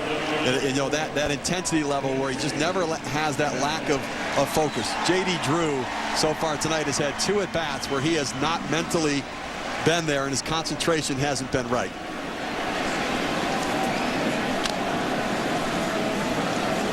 And now, with 2 down and nobody on, here is Jason Bay. And Jason Bay, this is the way you want to face Bay right now, with nobody on base, because he's been knocking in runs. 16 all told for the young season. Number 8 on the list in the American League. This is only the 18th game for the Red Sox. You're talking about Andy Pettit, but I think the real key is where would the Yankees be without him? Right. I mean, CC has struggled. We talked about that. Burnett they haven't gotten their game plan together yet. Wong has obviously not pitched well, so where would they be without one guy who has been consistent? Remember, Andy Pettitte last year made $16 million. The Yankees offered him $10 million, and Pettitte said no in the offseason and kind of waited it out. And they ended up taking $5.5 million with some bonuses built in to get up to $12 million. And to have Andy Pettitte come in and at least in their mind be their 5th starter, I mean, you can't get a better 5th starter. That's why I think a lot of people pick the Yankees, because you look at the depth of their starting rotation. Pettitte is a 5th starter, and it looks good. And he walks Jason Bay with that 3-2 curveball. His first walk yielded. 2 down. Bay goes to first. Lowell comes up. E60 presented by Ford returns to ESPN Tuesday night at 7 Eastern. Lisa Salters explores the 2 conflicting sides of Stephon Marbury.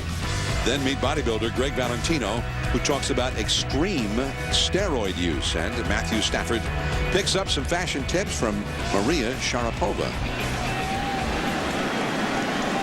It's great to be young and a #1 draft choice. There's ball 1 to Mike Lowell, who singled his first time. John, I'll make a quick moment and say, good health to Kerwin Danley. The umpire, he had a concussion, had to go to the hospital. It's the 2nd time that's happened to him. And I know he's resting. Just wanted to wish him well from the booth here. Yeah, one of the good guys. Yeah. Good guy and an outstanding Major League umpire. Yeah. There goes Jason Bay, and he had such a huge jump that Posada doesn't even bother making a throw. No point. Well, it's interesting for a guy that picks off as many people as Pettitte does, for them to just figure they're going to take off. But see, again, there's 2 outs, so I think the risk is there. The reward is there versus the risk when you're down this low in the batting order, I think. That was a huge jump by Jason Bay right there. Clearly went on first movement. And the thing is that for Andy Pettitte, if you guess right, because his leg kick is so high, you've got a pretty good chance of being safe. Well, most left-handers, that's why it's easier to steal bases off of left-handers anyway, because their delivery is slower to the plate. Doesn't seem like this was the same, although it was a different spot in the order, but the same reason that Pedroia took off with 2 out with Youkilis up in the previous. Yeah, well, it's the same situation. And you can see that he wasn't sure. He was just thinking, he's still looking to see if he's going to throw over there. But that's the risk that you take. I mean, but they're saying it's almost. No, I'm just throwing this out here. You guys can. You weren't a base stealer in your day? This is grist for discussion, if you like. But Andy Pettitte, he's on tonight. He's tough. He's a big game pitcher. We're not likely to score 16 runs or a bunch of runs in this one. We better with 2 down. See if we can guess right, steal a base. Maybe we'll sneak a run in every once in a while. Yeah, but let me give you one other thought here. That also gives Andy something else to think about. And anytime you take any of your concentration away from the hitter, you're helping the hitter. That's why I've always said base stealers are worth more than just the bases that they steal. That's on the inside corner, and Lowell, the American League's RBI leader, has been struck out with a runner in scoring position. 1-1 as we head to the 5th. In 60 seconds, we're going to visit with Boston pitching coach John Farrell from the Boston dugout in 60. Back at Fenway, Sunday Night Baseball. Yankees won, Red Sox won, and we're pleased to be joined by the outstanding pitching coach of the Boston Red Sox, who's got one of his young charges on the mound tonight, Justin Masterson. We're talking about John Farrell. John, many thanks for coming on. Sure, Joe. John, I tell you, Justin has done a tremendous job for us here this year. He's pitched in a variety of roles, and tonight making his 2nd start 6 days ago against Baltimore. But he keeps the game in check, and he's done a great job in a number of roles for us. Now, how do you see his role in the long term, as a starter or reliever? Well, it's a great question, Steve. He did prepare all spring training as a starter for the event that we did run into an injury, and when Daisuke went down, he was able to step right in. But he did such a good job late in the game for us last year. You hate to see that really quality 8th inning reliever be taken out, but the fact that he's so versatile for us and he can do such a good job in both roles, we find himself, in the starting role right now. Well, speaking of Daisuke, what's the expectations of his return? Well, Joe, he's currently in a long toss program. He'll pick it back up the next phase of it out to 120, 140 feet tomorrow. We hope to get him back on a mound by the end of the week when we get down to Tampa, and then he's going to need 2 to 3 bullpens before he goes out on a rehab assignment. Hey, John, what about the bullpen tonight? Is Papelbon in if you need him at the end? Well, right now, we'd like to stay away from him. We did call up Michael Bowden, who's been throwing the ball very well at AAA, just because of the slugfest that was in here yesterday, and we needed some length, so Michael is here to join us. So right now, we'd probably look to go to Saito to close out this game. All right, John, many thanks. Okay, Thanks, John. John Farrell, Boston Red Sox pitching coach from the Boston dugout. Well, John, I think that's another one of the great things the Red Sox did, getting Saito from the Dodgers. I'm shocked that the Dodgers, he got away from the Dodgers, because I thought this guy, I know this guy is capable of being a closer. He's capable of, being a late inning stopper. So and now he's going to maybe be the guy to have to close the game tonight if they have the lead. Well, he was a premier closer in the National League for his first 2 seasons with the Dodgers, and part of last year he had some arm problems last year. Takashi Saito, tough to hit. Angel Berroa, the 9th place hitter, who had a sacrifice bunt his first time, with a count of 0-2 facing Masterson as we start the 5th. We go back to the offseason. The Yankees spent over $400 million on Sabathia, A.J. Burnett, Mark Teixeira. Red Sox, $12.5 million for John Smoltz, Brad Penny. Deep third, tough hop, played nicely by Lowell, and did he get him? Yeah. Talk about John Smoltz, Brad Penny, Takashi Saito, and Rocco Baldelli for $12.5 million. They wanted to get an outfielder that had the versatility, and there's Rocco Baldelli, signed for $500,000, a guy who with playing time could put up some numbers. Brad Penny, who started the All-Star game for the National League a couple of years ago, coming from the Dodgers after arm problems. We talked about Takashi Saito, closer for the Dodgers, coming off some arm injuries as well, and John Smoltz, one of the best postseason pitchers, maybe the best postseason pitcher ever. $12.5 million for those 4 players, adding to the great depth of talent of the Red Sox organization. Well, I think the one difference there is that a lot of those guys were coming off the injuries. John Smoltz is still not ready to pitch. At least he's not pitching right now. And so I think that is a little different. But also that $180 million that they saved on Teixeira. I mean, if they would have, so we'd have a 192, right? It would be a lot. And, the Mark Teixeira thing, I mean, listen, Theo Epstein coveted him, as did Billy Beane in Oakland, and obviously Brian Cashman in New York, because of everything that Mark Teixeira brings to a franchise. We saw Teixeira opening day in Baltimore. You didn't go with us, Steve. You went to Cincinnati. But Joe and I went to Baltimore for the Yankees season opener at Camden Yards. And now he did get booed vehemently by Oriole fans all day long. If he just walked out of the dugout, they were booing him. Booed the very sight of him, because they also seemed to covet him in the offseason. And that, of course, he was the hometown guy.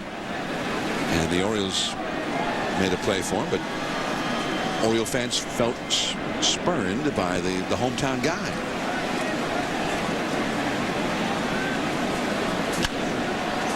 Toward the wall in left field and slicing back into the crowd.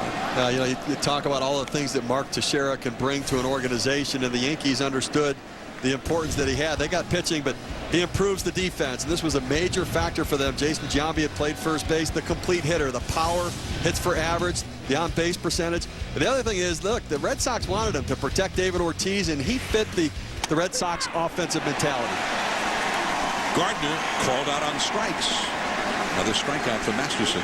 Well, that's why Teixeira really was a double victory for the Yankees.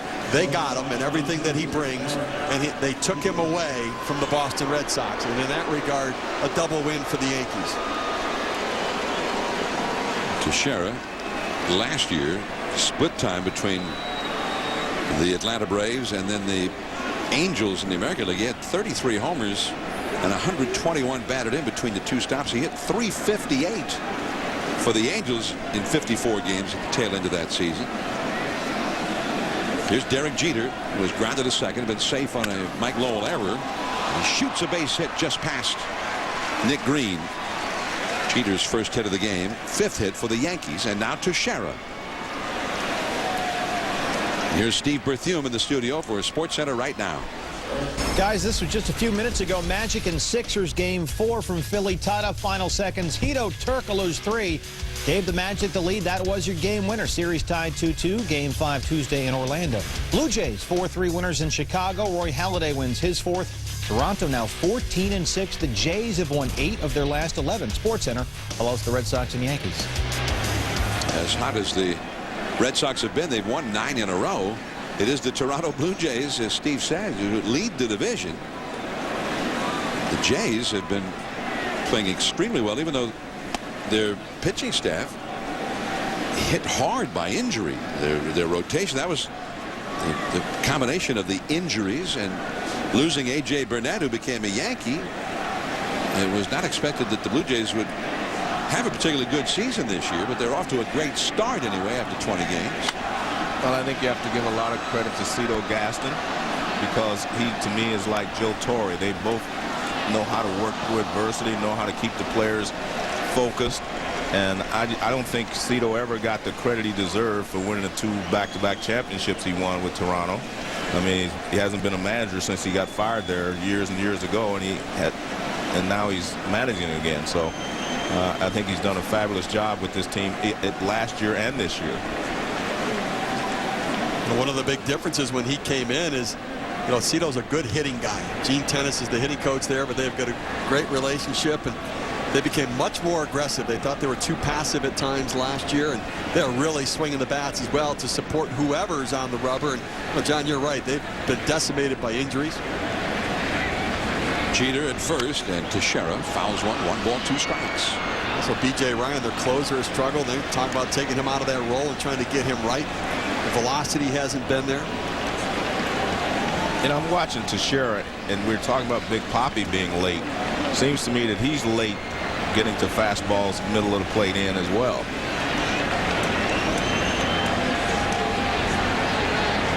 One and 2 the count to Teixeira. 2-2. So maybe his timing is not quite right. He's had 10 RBIs, came into the game hitting .235. We haven't seen the real Teixeira yet. Well, I watched him in batting practice, and it just seemed to me that the back shoulder was dropping more than usual. And when you do that, it slows your bat. But he just doesn't seem like he's getting to the fastball. Right center field, that's deep. Drew in front of the bullpen. The wind was blowing in. I don't know that there's much wind right now. Yeah. Looks like it stopped, but I thought it was blowing in earlier. 1-1. From Fenway Park, ESPN Sunday Night Baseball. Yankees won, Red Sox won. I like those seats out there in right field, Joe. That's where I'd like to sit. If I was a fan here at Fenway and I had the means. Yeah, we get in for free now, right? They let you in for free? Oh, wait a minute. I wasn't supposed to tell you that. Here is Jason Varitek. And a curveball from Andy Pettit misses for ball 1. Varitek flied out to fairly deep left center field.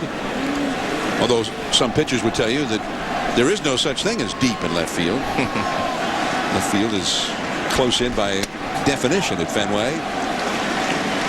And it is 2-0 to Varitek. Hitting 8th in the order. Nick Green will follow, and then leadoff man Jacoby Ellsbury. 310, the official figure down the left field line. The wall out there, 37 feet 2 inches tall.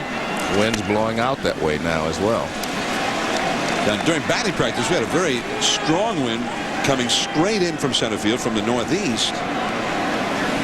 And looking out at the flag now, as you say, Joe, it's more of a crosswind from right field across toward left field toward the monster seats. And Pettit is too low. He walks Varitek to start the inning. Now, with Jacoby Ellsbury's impact to this game, you know, speed is such an important tool in the game. It allows you to get on base at times, then to steal a base. You see him going on Andy Pettit on first movement, getting himself in scoring position, and then sometimes you just put pressure on the defense. Just the thought of him possibly going to third got Baroa off balance on the throw, and he scores on the sacrifice fly, and speed impacts the game, even when it's not when you put the bat on the ball. Here's Nick Green now, safe on a Baroa error to start that 3rd inning. And The second error was the one that Steve was just referring to. On a ground ball hit by Pedroia, as Baroa took a quick look at Ellsbury at second base and then threw to first and made a poor throw. 2 errors in the inning. The Boston got its run without benefit of a hit in the third, an unearned run. A ball and a strike. Joe, I'm a little surprised they wouldn't, think about sacrifice bunting here. You've got Nick Green up, a guy who's, been a journeyman player, who's done a nice job since he's been up, but, try to get Varitek in scoring position with the top of the lineup coming up. I agree. I think this is a good time to maybe sacrifice and try to get that 1 run, get back ahead in this ball game. Green chases that changeup. A ball and 2 strikes. Ellsbury on deck. Green is hitting .300 for the Red Sox, who lost Jed Lowry. He'll be out maybe till summertime. An excellent young shortstop who burst in upon the scene last year as a rookie. Had a wrist injury, not as bad as they at first feared. Still 1 ball and 2 strikes. Another changeup from Pettit. And then Lugo has been injured since the start. He's coming back tomorrow. The veteran shortstop Lugo will be back with the Red Sox tomorrow. It's one of those ones you think about bunting. A lot of times you'd bunt to first base, but I might even test Baroa again at third base. And obviously not with 2 strikes, but earlier in this at bat, I think a chance to force them to make a play. So they've been very aggressive running the bases so far. They've had 2 steals, 3 attempted steals. Pedroia got thrown out as he went on the first move by Pettit, who did not throw a pitch but rather threw the ball to first. 2 balls and 2 strikes, but Ellsbury had the daring on the base pass to snatch a run from nowhere. But now giving up an out with a bunt, that's another story, Steve. I mean, that's not the Red Sox style either. I mean, they are not too keen on sacrifice bunts. It's not typically what they do. Last year, I guess second fewest sacrifice bunts in the American League. Well, if he had bunted here and succeeded, their season total would have risen to what? That would have risen to 1. Yeah. Yes. That's not part of their game. But he ends up making it out anyway, and that runner's still at first. Can he go back and try to bunt now? If only they had known that this was going to happen before he went up there. Now Ellsbury, runner still at first. Varitek. Of course, with Varitek, he's not that fast. He's a catcher, got the catcher's legs. He's got a lot of years on those legs. Had to be a pretty good bunt to get him over. Ellsbury has singled to left and been safe on a force out, stolen a base, and later stole a run. Ball 1. They thought so highly of Ellsbury that they went ahead and traded Coco Crisp in the offseason. Crisp now with the Kansas City Royals. They got Ramon Ramirez, who's been a very strong presence in the late innings in their bullpen so far this year, as he was last year for Kansas City. 2-0 now to Ellsbury with Dustin Pedroia on deck. Monday Night Baseball tomorrow night on ESPN at 7 Eastern. The Cardinals and the Braves. ESPN News will be shown in the Atlanta market. And then on Wednesday Night Baseball at 7 o'clock Eastern, it's the Yankees and the Tigers from Comerica Park in Detroit. ESPN News will be shown in New York and Detroit that night. Chaba Chamberlain, Rick Porcello, 2 excellent young pitchers go head-to-head Wednesday. Tomorrow night, Joel Pinheiro for the Cardinals against Jair Jurgens of Atlanta. It's a foul onto the rooftop. 2-1 the count to Ellsbury. And one thing, the last 2-3 innings, the pitch count has really started to rise for Andy Pettit. And they're not doing much with Pettit. They have only 3 hits. They shouldn't have any runs at all against him by all rights. And yet, they have coaxed his pitch count up to 82 thrown for the game now. There's still only 1 out here in the 5th inning. The Yankee bullpen is a little bit thin tonight. Now, with the way baseball has evolved over the last couple of decades, Baseball today is won when you beat the middle relief for the other team. I mean, if a starter's shutting you down, you just want to wait them out. The Red Sox are one of the best at working the pitch count, getting the starter out of the game, and then getting to the soft underbelly of a bullpen. 3-1, and a foul back out of play. You keep in mind, although when you see Pettit out there in the mound, you see that shot of him, the middle of the cap down low and peering in, almost a menacing stare at Posada getting the sign. You say, well, yeah, he looks exactly the same as he looked 13 years ago when we really first became aware of him. But he is 36 years old. He'll be 37 in June. 3-2 the count. And another walk. And perhaps that pitch count is starting to wear a little bit on Andy Pettit now, working in the 5th inning. That's a lot of pitches for that many innings. Not only is it a lot of pitches under the stress of Boston-Yankee rivalry. It just depends on how you look at a pitch count. Stressful pitches or relaxed pitches. And none of the pitches in this case are relaxed because of the stress count. All pitches aren't equal when it comes to the Red Sox Yankees.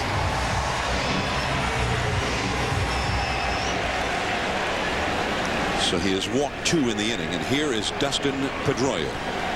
He's been hot on this homestand, but he's never done well against Pettit in particular. He's 0 for his last 10 against Pettit. Taking a strike. He is flied out to center. He reached on the throwing error by Berroa in the 3rd. He had 83 RBIs last year in his MVP season. Toward the wall in left center. It's not going to reach it. There's Gardner at the edge of the track. The runners will hold. 2 down. Nice pitch there by Pettit. Breaking ball down and away. And Pedroia just reached out at it. He didn't really attack it. He wasn't really aggressive on it.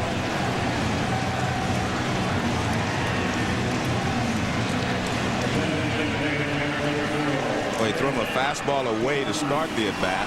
Now he comes back with a breaking ball, curveball down and away.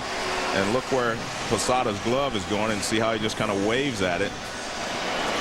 Not a very aggressive swing. In fact, his top hand comes off the bat. He was fooled so much.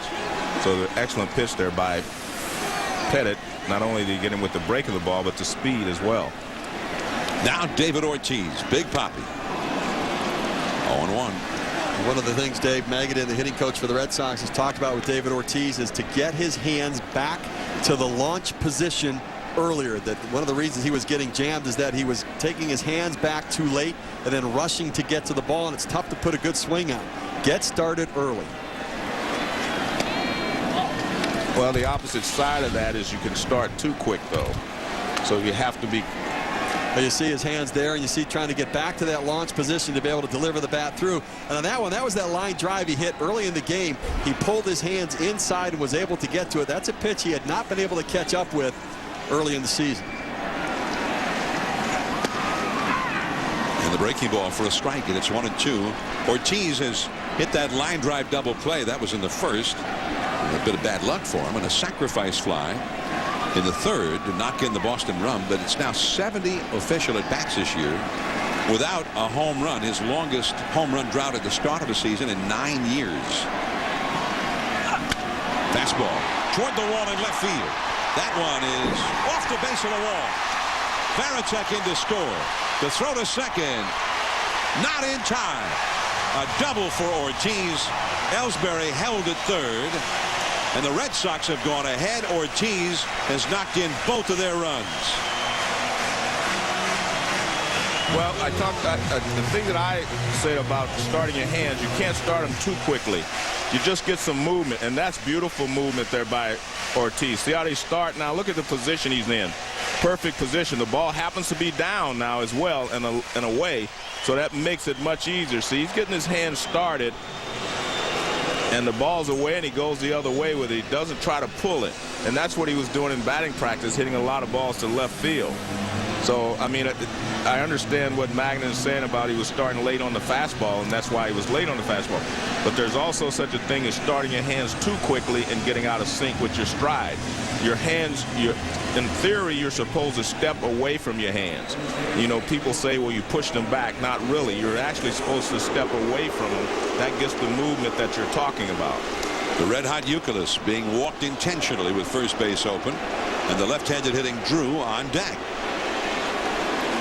Well, you don't blame them for this. J.D. Drew, 2 at-bats. He's seen 6 pitches, struck out both times. Not picking the ball up, not seemingly focused the way he can be at times. But this can create a focus for you. If you see them walking guys in front of you to load the bases, if you're going to get focused, it would be in an at-bat like this. Drew's only had 3 runs batted in his last 57 at-bats against all comers.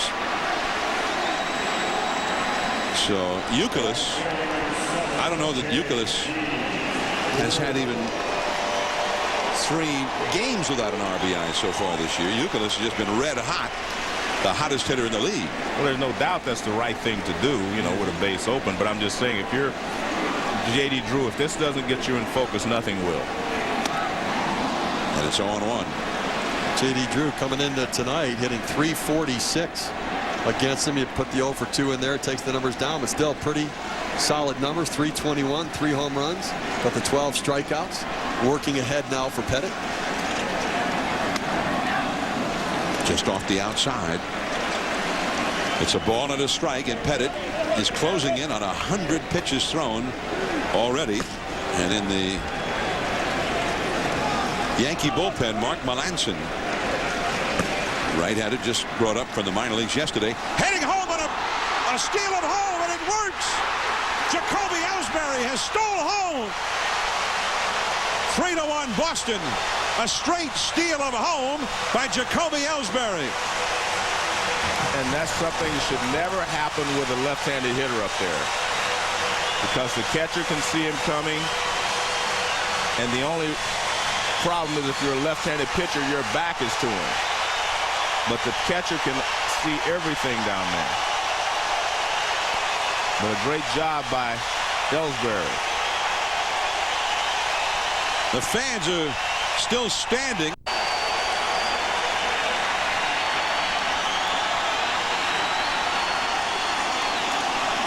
Second by Ellsbury. Yeah. They are still excited by the daring play by Ellsbury. Well, Pettit is scoring from the full windup, but he's, again, Posada should have been able to see him because it's a left-handed hitter up there, and Pettit technically has his back to him. Down the right field line. That one is a fair ball. Up into the stands, an automatic double. Ortiz will score, but Youkilis will be forced to stop at third. And that focus, that increased focus you're talking about from Drew after they walked the man in front of him intentionally, apparently has happened. He gets the RBI double. 4-1 Boston. But if you're going to get focused, that's the time to do it, when they walk somebody in front of you to load the bases. Andy leaves the pitch inside. It was supposed to be away, and it's inside, and Drew pulls it down the line. And here is Bay. Well, you go back to that stolen base for Ellsbury, and you think about it, it's a great risk to take. You've got J.D. Drew, lefty against lefty. He struck out the first 2 times up. And Angel Burrow, the third baseman, was so far away from the bag at third base with the left-handed hitter Drew up. And the rule is you can get as far off the base as the third baseman is away from you. If you can take a look at how far away he is, it gave him so much room to be able to get down. With a left-hander on the mound, his back turned to him, he was able to get a break. Jason Bay now to try and open this up a bit. Runners at second and third, 2 down. Bay 8th in the league at the start of the day in RBIs. And in this game, he has had an infield hit and has walked and stolen a base. 4-1, the Red Sox lead. 3 runs home in the inning. One of them on a steal of home by Jacoby Ellsbury. I remember last year, I think it was last year, in the game at the Sky Dome, the Toronto Blue Jays had a straight steal of home against Andy Pettitte. Well, advanced scouts put that as a note. Well, the one thing, it's not just Andy Pettitte, but all left-handed pitchers take a little longer to deliver the ball to the plate. And if you have your back to third base, a lot of times they work from the stretch to avoid that. But if you have your back to the third base side, you know, to the runner at third, you can't see when he breaks. That's why you have to rely on the catcher sometimes. 3-1 the count. And 3-2. The famous film showing Jackie Robinson stealing home against the Yankees in the World Series in the 50s. You saw Yogi Berra in that film. He moved forward to catch the ball right behind the plate, which we didn't see really from Posada. Strike 3 called to Bay. First steal of home by a Red Sox in 10 years. Jacoby Ellsbury, a straight steal of home. It's 4-1. Boston leading as we head to the 6th. ESPN Sunday Night Baseball, presented by Taco Bell. Brought to you by Staples. That was easy. And Liberty Mutual Insurance. Responsibility. What's your policy? Strike 1 to the Yankee cleanup hitter, Nick Swisher, who has struck out twice against Justin Masterson. A 3-run 5th inning has put Boston ahead 4-1. David Ortiz knocked in the go-ahead run with a double off the left field wall. But then that man, Jacoby Ellsbury, stole home the first straight steal of home. Usually when somebody steals home, you figure, well, that was a double steal. Runners at first and third. The runner at third took off. They threw down to second, and the guy from third came across to score, which is scored as a steal of home. But Ellsbury, a straight steal of home. Now, Joe, you stole, what, 689 bases in your prolific base stealing career, your Hall of Fame career. How many of them were straight steals of home? 2, I think. And Tony Perez told me to never do it again. So I didn't do it again. Left center field, there is Ellsbury along with Bay. It is Bay. And one away. We go back to the stolen base, and as a starting pitcher, if you're going to come out of the windup with a runner on third base, you're taught to check the runner at third base, and you see Andy Pettitte does not give him a look at all. He starts his delivery, no balk call at all. And you see Ellsbury coming in right there. You see him strike on the pitch, safe at the plate. Now let's take a look. Look where Angel Burrow is positioned. As a base runner at third, you're taught you can get as much distance down the line. Look how far he's already got in a jump start. And Pettitte does not look, goes through the delivery, kind of shortens that. Looked like Ellsbury kind of stumbled as he was going into the plate, but he stumbled close enough to the plate to be safe. Well, neither Pettitte nor Posada knew he was coming because that was a breaking ball as well. He threw the pitch that was called. And when the runner breaks, the catcher's supposed to stand up, let him know that it's coming or something. He throw a fastball, but he threw a breaking ball. So they were completely surprised. And I'll tell you, I'll guarantee you that on an advanced scouting report that the Red Sox have had that they go through, that's on there about Andy Pettitte on third base. And, you know, it may happen, you may not come into a situation where you can capitalize on it for a number of games. They finally found the right time. Well, you have to have the right people in place. Well, Ellsbury was the right guy. Yeah, he stole second earlier against Pettitte, so. Ellsbury got 10 steals. He got 2 tonight. He stole 50 bases last year, his first full season in the big leagues, and only thrown out 11 times. As Cano takes off the outside from Masterson. The count goes 3-1. 10 steals in the first 18 games of the season. This is the end of the first 1/9 of the season. But with a guy like that's pretty good pace. Yeah, but a guy like Ellsbury, everything depends on how often he gets on base.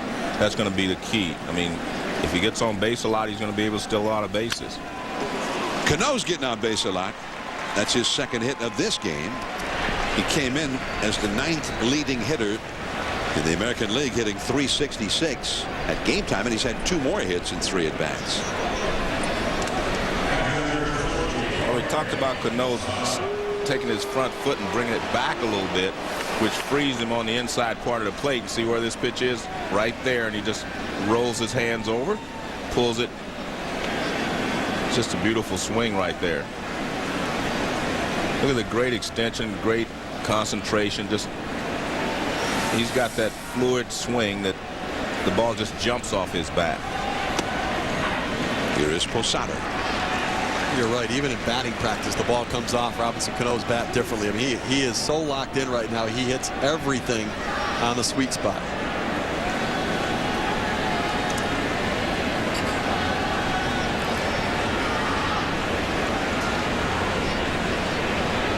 Boston bullpen starts to get busy. Just back in time is Cano. And that's one of the things he doesn't do a lot of, is steal a lot of bases. But when you look at Cano and Pedroia, he doesn't have a big lead, first of all.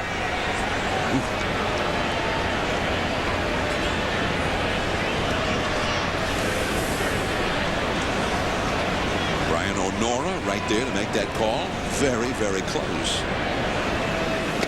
The slider from Masterson in at the knees for a strike. John, I was talking about all the good young second basemen in baseball. Both leagues have a lot of great young second basemen. You know, they're going to be great. You know, the American League, you start with Dustin Pedroia, who was MVP, but there are several other really good young players in the American League and the National League who are putting up great numbers. Steve mentioned one of them earlier up in Toronto, Aaron Hill. Yeah, well, he's not even included on this list. There's Cano. Look at the numbers. Orlando Hudson. In Kinsler, I think Kinsler's the guy because he hits for power and he hits for average. There's Pedroia and Chase Utley, of course, one of the better hitters in the National League. So you have a lot of good young players out there who are doing great jobs at second baseman. Orlando Hudson used to be the Toronto second baseman. And then more recently with the Diamondbacks in the National League. Now a Dodger opening day this year at Dodger Stadium, the home opener. He hit for the cycle. Well, you also have Dan Uggla of the Marlins, who is power hitting second baseman as well. He was in the All-Star game last year. Didn't work out well for him. No. That first one, I guess he's dying to get back there so he can prove that that was a fluke. Michael Bowden was the right-hander. Hunter Jones, the left-hander in the Boston bullpen. And that high slider is slapped foul by Posada, who is 0 for 2 in the game, is flied out to left and fouled out to third. The Yankees need to start chipping away now. It'll be interesting with the bullpen situation, as John Farrell mentioned. They really don't want to use Jonathan Papelbon tonight. And Okajima, for that matter, they'd like to give him the night off as well, according to Terry Francona. I think they'd like to stay away from Ramirez and Del Carmen as well. I mean, they both have thrown back-to-back days. So, you know, both of these managers, you know, in these series, when you have to go to the bullpen as much as they do, and Joe Girardi, he's got Damas Omarde, Phil Koch, Jonathan Albaladejo, they've all pitched back-to-back days, multiple innings as well. It's a push in these series. And that's up and away. We mentioned how the Red Sox had caused the pitch count to keep rising and rising by Pettit. Pettit threw 38 pitches in that 5th inning, by the way. He's at 106 already for the game. But now here we are in the 6th inning, and Masterson has now thrown 96 pitches. He hasn't walked anybody.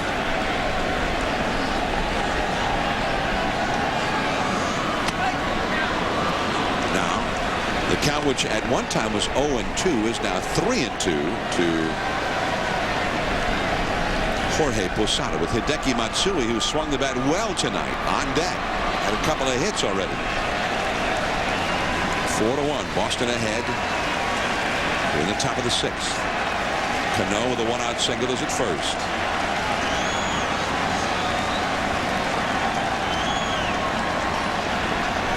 And he walks it. Does that start making you think fatigue maybe starting to set in for Masterson? Missed badly with that 3-2. Maybe a little bit. Major League Baseball and People magazine are looking for individuals who have made a difference in their community. 30 everyday All-Stars will be honored at the 2009 All-Star Game in St. Louis. To nominate, go to peopleallstars.com. That's it for Masterson. He leaves with a 4-1 advantage. Nice ovation from the Fenway faithful. 2 men on, 1 man out. Matsui coming up. 4-1. Boston ahead in the 6th inning. There's a lot more to come here at Fenway on this night. Fenway Park in Boston. I'm John Miller with Joe Morgan and Steve Phillips, your Sunday night telecasters. Our 20th season of Sunday Night Baseball on ESPN. And we've got the Yankees and the Red Sox. It's 4-1. Boston ahead here in the 6th inning. But now Boston goes to its bullpen, and that bullpen's a little depleted right now. They had a day-night doubleheader here Wednesday and the 2 marathon games the last 2 days. So there is Hunter Jones, 25-year-old left-hander out of Florida State University, a rookie, and Hunter Jones comes on to face Godzilla. Comes into a Yankee game, and the first guy he's got to face is Godzilla. Welcome to the big leagues. His 2nd big league appearance.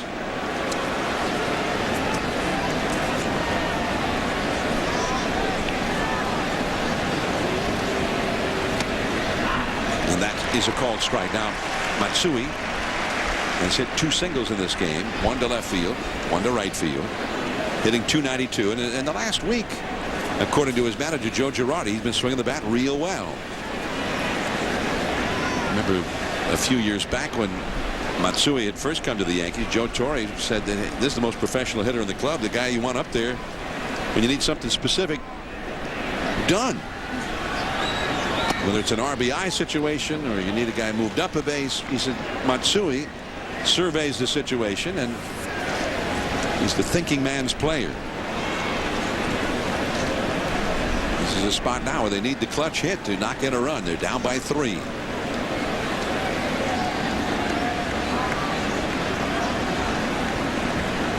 Cano at second, Posada at first. That's a called strike. Now Jones is ahead of him. 1 ball, 2 strikes. Well, that's what you want to do as a young guy coming up facing a veteran hitter. If they don't know you, throw strikes early, because they're going to try to figure out as you get deeper into the count. So work ahead and allow yourself to expand the strike zone and possibly get them to chase a breaking ball out of the zone.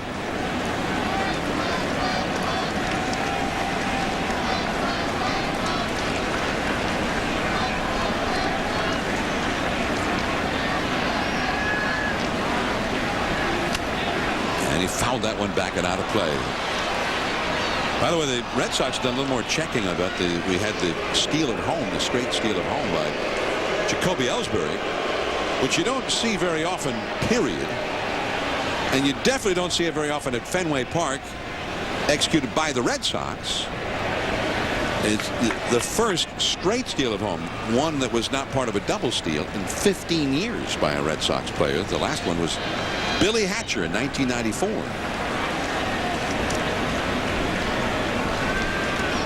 1-2 the count. He rakes that one into right field and caught by Drew.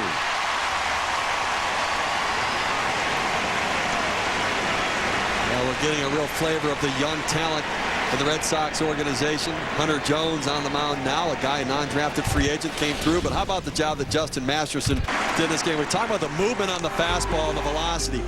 He elevates it and runs up the velocity, 96, 93, up in the zone on the left-handers.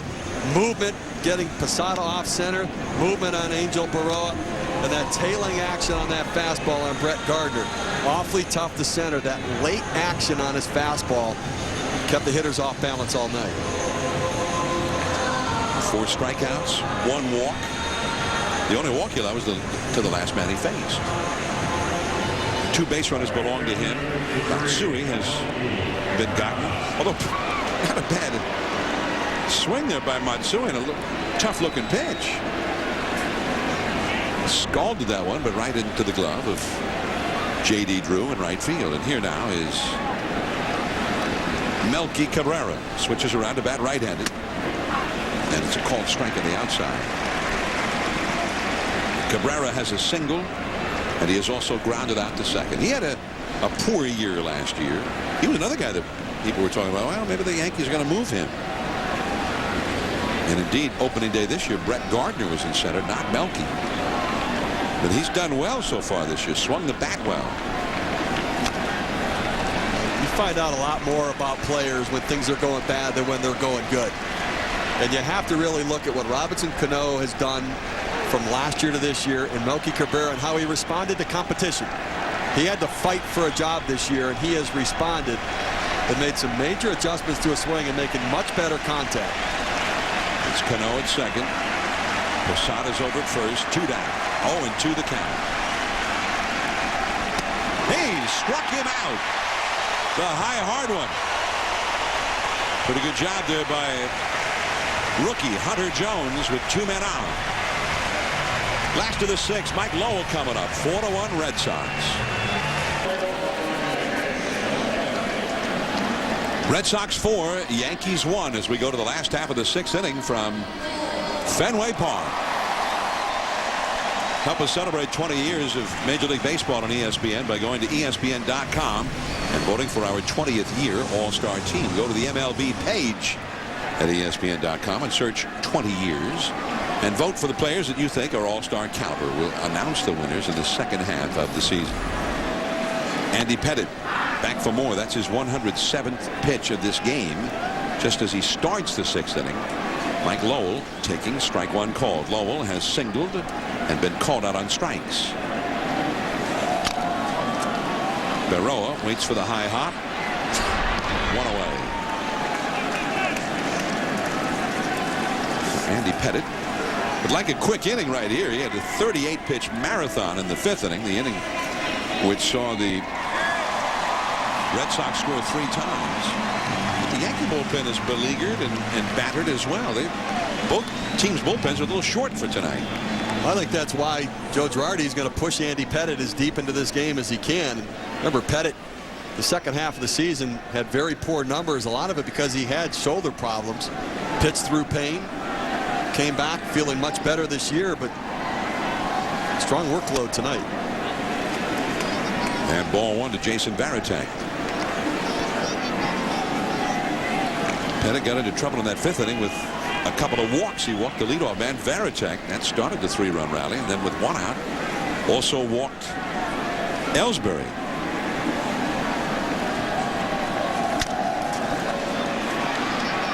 Cano plays a tough hop. And out number 2. So 2 quick outs. Nick Green coming up. MLB.TV, the ultimate baseball experience, featuring 100 out-of-market games per week live on your computer. For more details, visit MLB.TV, where baseball is always on.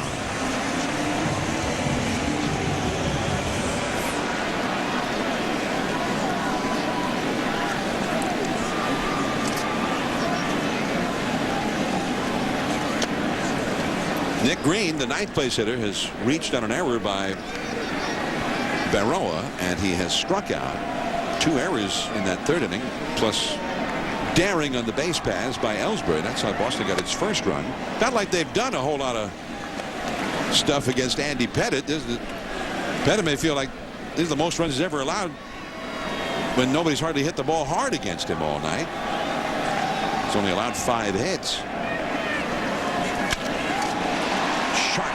Base hit to left field by Nick Green. And now Ellsbury comes up.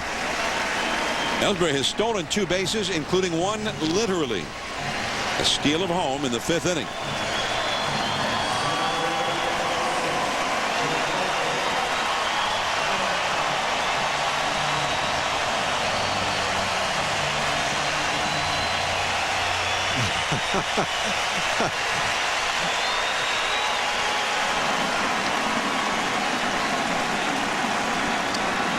I'm afraid that young lady will have to get in line. Yeah, I think there's probably a long line for that one right now.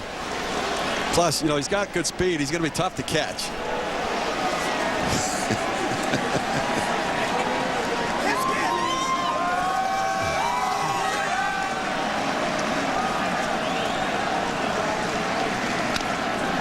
a foul.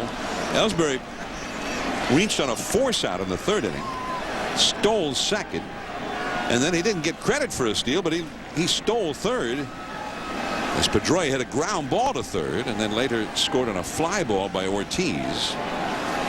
And the Yankee bullpen is going with Mark Melanson again, the rookie right-hander. He stole home in the fifth inning, an inning which saw him reach base initially with a walk. And here it was. Well, you saw the great jump. Andy Pettitte didn't look. Really didn't see him coming. Jorge Posada at the last second understands what's happening and not any time at all to react. And as he stumbles across home plate, gets the safe sign from Gary Cederstrom. We're talking to Terry Francona last year about Ellsbury and his speed. He described it as breathtaking. He has breathtaking speed that can impact a game. 69 out of 82 successful stolen bases in his career.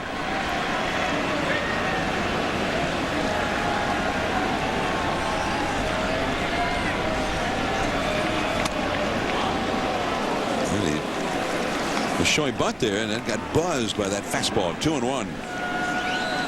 The way Nick Green leads off first base, he's almost turned his shoulders towards second base, daring Andy Pettitte to throw over there. 2-1 the count to Ellsbury. If he gets aboard, then you've got American League MVP Dustin Pedroia coming up next.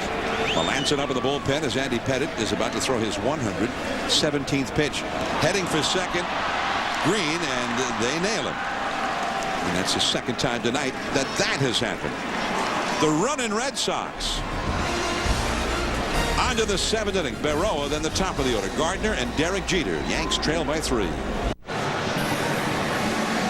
It was a day that would make you think about going down to the Cape. In Boston, temperatures got into the high 80s. It's not that kind of a night, though. The evening, there's a chill in the air, just as you might expect. It turned into April again, about game time. So, all right, you had a summer's day here in April, but now the Red Sox and Yankees are going to play in April. Forget that. It was 60 degrees at first pitch as Michael Bowden comes in to pitch, and people here were not fooled. They came dressed for a cool evening at Fenway. For the Yankees, Angel Berroa leading off against the rookie right-hander Michael Bowden, just brought up by the Sox likely just for this game. Bowden got into a game last year, made a start for the Red Sox after spending the year in the minor leagues. 26 years old. And a little bit low. Now, he's been a starting pitcher in the minor leagues, and this weekend would have been his next scheduled start, so he could go easily the rest of this game in terms of pitch count and that sort of thing. And Terry Francona said before the game that, let's say Masterson went 5 innings, this guy could go the last 4. And with another game tomorrow night in Cleveland, he would like that for his bullpen. He would like Bowden, based on what he said before the game, to finish this game.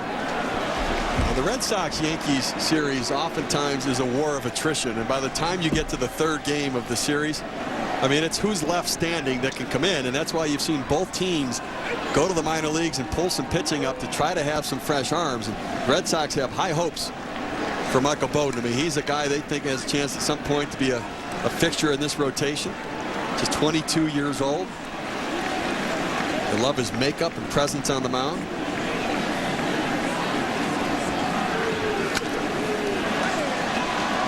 Foul ground. There is Youkilis. He's got room.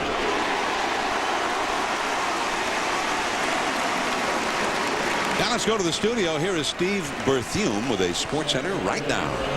Thank you, John. Dramatic game 4 for the Celtics in Chicago. Ray Allen's late 3 forced in overtime. Ben Gordon's 3 forced a second overtime before the Bulls won 121-118. Series tied up heading back to Boston for Tuesday's Game 5. And at Talladega, Carl Edwards' car nearly flew into the stands on the final lap.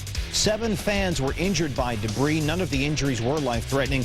Brad Keselowski won the race. Edwards crossed the finish line on foot. More SportsCenter after the game.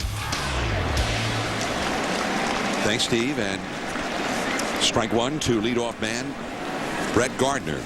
4-1. The Red Sox are leading. Gardner facing the rookie right-hander Michael Bowden, 6 feet 3 inches tall, from near Chicago. Born in Winfield, lives in the offseason out in Aurora. 5th round draft choice of the Red Sox.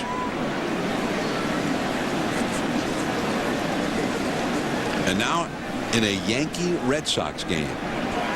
But he'll be back in Pawtucket as of tomorrow. He'll be replaced on the roster by Julio Lugo, who will be activated for the game tomorrow and be back at shortstop. Speaking of, the bullpen's been a little short. The Red Sox bench is a little bit short. The backup middle infielder tonight is Kevin Youkilis. I asked Youkilis before the game, says, when's the last time you played shortstop? And he said, well, probably Little League. And I said, so you've never played short in the big leagues? He said, well, when I would play third base, I'd move over to shortstop when Giambi would come up in the shift. So not sure that counts, but close enough.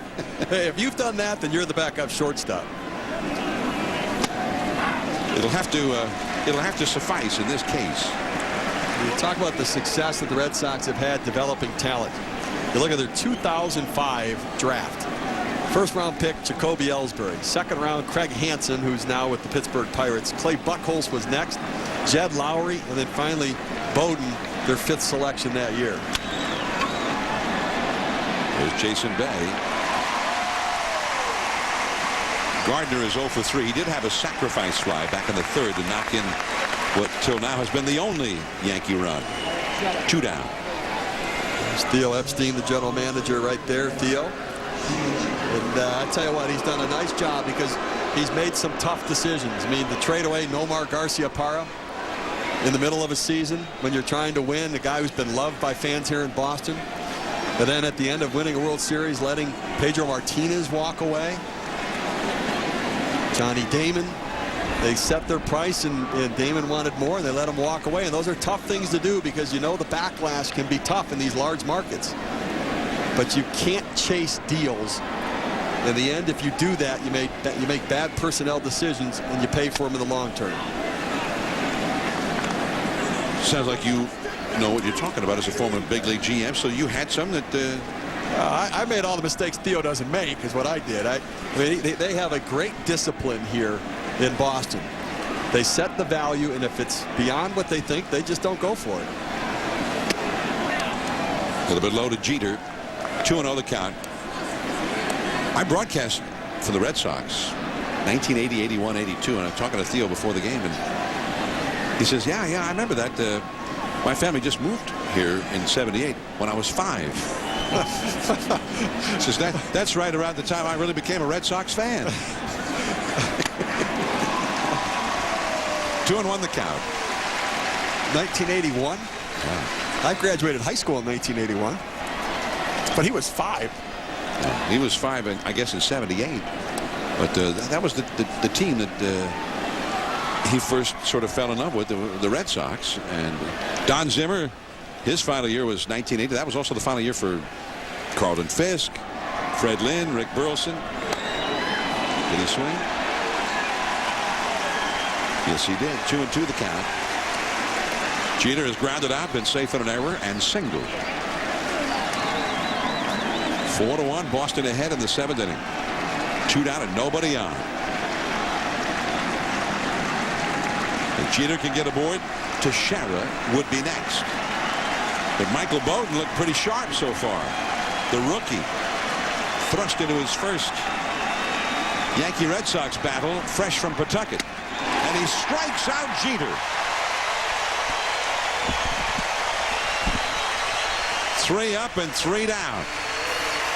Top of the order with Jacoby Ellsbury, who may be the mayor of Boston by the end of the night. Coming up. Red Sox fans are starting to sense sweep from the Yankees.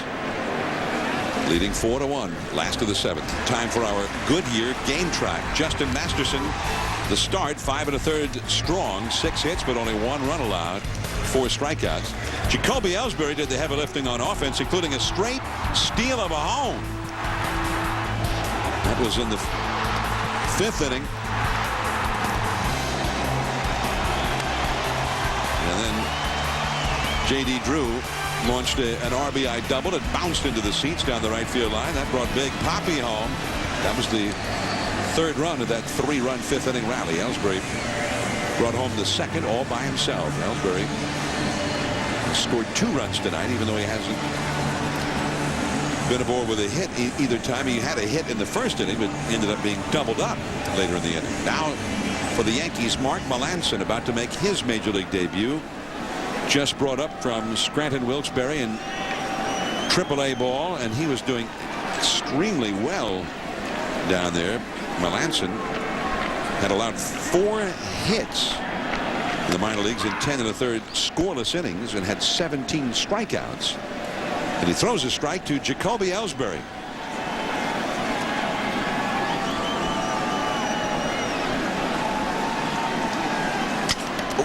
Broken bat.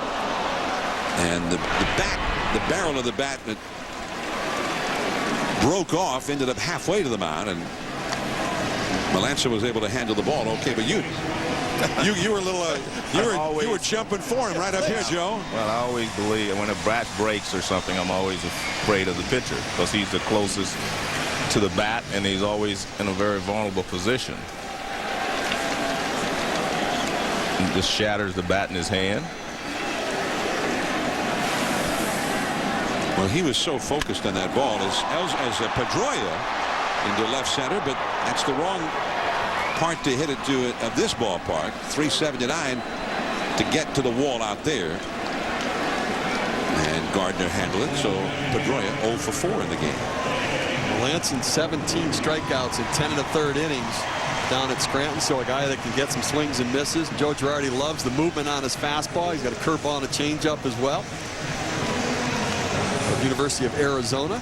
Had Tommy John surgery in 2007, so working his way back, and the velocities now come back, and more recently the command of all of his pitches.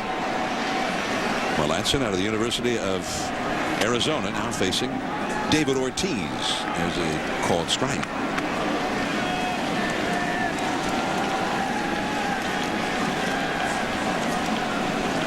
Yankees have had so many pitching problems early on.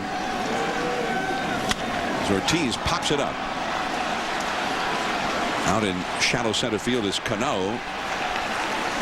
And that is a very impressive first major league inning against the top of the Boston batting order. Melancon retires them in order. Now Teixeira, Swisher, Cano, big hitters coming up for the Yankees. The old State House, part of the rich history of this nation, to be discovered right here in Boston. The Red Sox leading the Yankees 4-1 as we head to the 8th inning. The game right now belonging to 2 rookie pitchers. The Red Sox, Michael Bowden, who just had a perfect first inning of work in his first Yankee Red Sox game. Jonathan Van Every has gone in to play right field now, replacing J.D. Drew. Mark Teixeira, the 3rd place hitter in the lineup, has struck out, flied out to right, and flied out deep to right center. So he is 0 for 3 in the game. Michael Bowden, the 3rd Boston pitcher. It's all young guys tonight. Masterson, Jones, and now Bowden. You know the young guys, the 3 numbers, number 62, 63, and 64, look like a spring training game when you look out the mound to see a guy wearing number 64. You'd be going to a spring training game wanting your money back, saying, hey, I want the big league pitchers to pitch today, not the high numbers. Jason Bay has room in front of the wall. 1 away, 4 in a row, retired by Bowden. And again, this is just this one night in the big leagues for him, because he's going right back to the minors, and he knows that. Tomorrow, when Julio Lugo will return to the big leagues. But what a way to get your feet wet and get a taste of the major leagues and get yourself prepared. A little bit last year in a start, but just to start adding some experience and putting things on your resume so that when you do come up again the next time, you've got something else to fall back on. Nick Swisher, the cleanup hitter, he's 0 for 3 with 2 strikeouts, all against Masterson while he was in there. Now facing Bowden. I had to think, if you're Terry Francona, you got to be impressed with this, that the guy comes in and shows that kind of presence on the mound facing the Yankees. You got to have a lot of adrenaline, a lot of excitement, showing no fear, and he's harnessing all of that. John, when you look at the two teams, I mean, all these teams have question marks, but I think the Red Sox have more answers than anybody else in the division. That's the way I look at it right now. That doesn't mean things won't change, because the Yankees, of course, can add people as we go along. They're going to add A-Rod. But, of course, right now, from the pitching standpoint, it seems that Boston has a better answer for their middle relief, their long relief. They have more depth in the minor leagues. They have more depth even just waiting here in the big leagues, with Smoltz, etc., waiting, to take their turn. So I think the Yankees are going to have to do something. They're going to have to make some moves. They're going to have to add some more players. And where do you get those players? That's going to be their question mark, because they don't have them in the minor leagues. The biggest prospect still in the minors is due to be here on Tuesday in Detroit. Hughes. That's Phil Hughes. Yeah, Hughes, well, but he's been a big prospect for the last couple of years. That's true. See, therein lies the difference. It did not happen for him last year when he had a shot in the big leagues. And here is Cano. Now, we're talking about those young Boston pitchers. We saw Hunter Jones, a rookie, come in the 6th inning. He got Matsui and Cabrera with 2 men on. Tight spot. And now here's Bowden. He's retired 5 in a row. So those 2 young guys have retired 7 straight since they took over this game from Masterson. They still have guys. Clay Buchholz is still in the minor leagues. Guy that pitched a no-hitter. So, I mean, the Red Sox are better equipped to go the distance at this point. And I keep emphasizing at this point, because, there's a lot of season left. A lot of things can happen. There are trades to be made. A lot of different things can happen, over the course of the year. But it's a pretty good way to finish off the April. It's not quite the end of April, but it's just about. And the first Red Sox-Yankee meeting is going all to the Red Sox so far. The Yankees have a chance to come back, but they're running out of outs. They have 4 outs of life left to them in this one. And no signs of life from the offense since these rookie pitchers have come in from the bullpen. Cano's had 2 hits tonight, 2 singles. And the count goes to 3-1 to Robinson Cano with Posada on deck. You watch Michael Bowden, and you get hitters out with velocity, movement, location, and deception, and his delivery has some deception in it. He kind of takes the ball behind his head, and then at the last second it kind of jumps on the hitter. The Yankees hitters don't seem to be picking the ball up very well. Bowden to the plate, and Cano fouls it up onto the rooftop. 3-2 the count.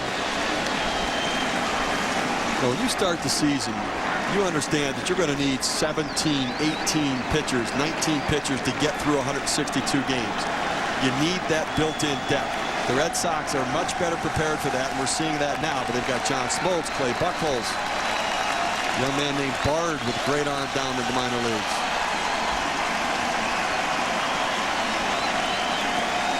Now the fans are rising with a 2-strike count and 2 down for Michael Bowden. They like what they've seen from him so far. What's not to like? Cano takes time, backs away. Such an interesting Red Sox game, though. The day after they scored 16 runs, their offense has not done a whole lot. They've been manufacturing runs. High and foul off the left field line, and it's been the Jacoby Ellsbury show. Well, that's what they counted on when they brought him up. A guy that could take over the game every once in a while. He can't do it every day because he's not as great a hitter, to get on base all the time. But when he gets on base, he can make things happen. And he has really made things happen tonight in a big way. That and the Red Sox pitching.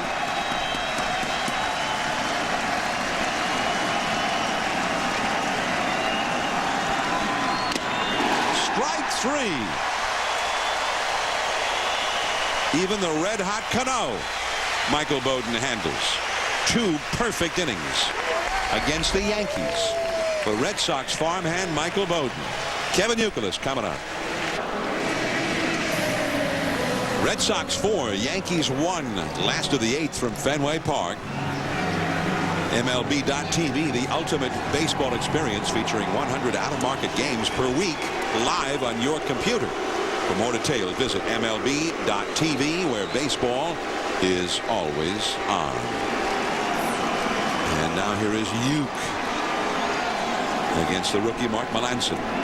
Melanson was death on right-handed hitters in the minor leagues earlier this year with Scranton Wilkes-Barre in AAA. Now he's facing the right-handed hitter who happens to be leading the American League in hitting right now, Kevin Youkilis. Youkilis is 0 for 2 with a walk tonight. John, another guy that used to hit fourth for the Red Sox, Jim Rice, is going into the Hall of Fame this year. He was elected this year. He's going in. Long overdue. Yeah, and I think that's interesting. Jeter can't get it. Base hit for Youkilis.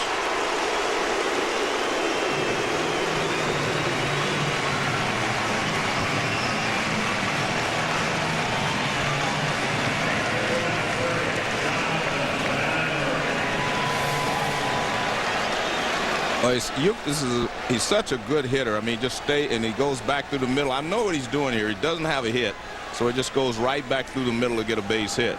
I mean, if he had a hit, he'd probably be trying to jerk this pitch right here, but since he doesn't have a hit, he goes right back through the middle for a base hit. Now Jonathan Van Every, who came in as a defensive replacement for J.D. Drew in the first half of the inning, gets his first trip to the plate here. Van Every, who is 29 years old, originally in the Cleveland organization. Red Sox signed him before the start of last season. Had 17 at-bats in the big leagues for Boston last year. Van Every is appearing at the plate for the first time this year in the big leagues. Van Every was brought up from the minors on Friday and got in the game as a pinch runner for Mike Lowell in Friday's game. Joe, when you see these veteran hitters facing some of these young kids that are just getting up to the big leagues, they haven't seen them before. As a veteran hitter, did you like to face this kind of guy? Did you have a different approach against him? Well, I think what happens is a lot of these guys, they've seen them, you know, in spring training. You're just coming out of spring training, you see a lot of different guys. But normally you do want to know what a guy's fastball move, how fast, how much it moves one way or the other, his breaking ball. I mean, you want to know more about the pitcher. And I think that's when you become more comfortable. But then there are a lot of guys who just say, see the ball, hit the ball, so they have a different approach. It depends on your approach. Mark Melanson in his major league debut. And he's lost the strike zone after the base hit by Youkilis. He could not find the strike zone to Van Every. Had to get out of the stretch position and hadn't done that. So it's something new in a major league stadium for him.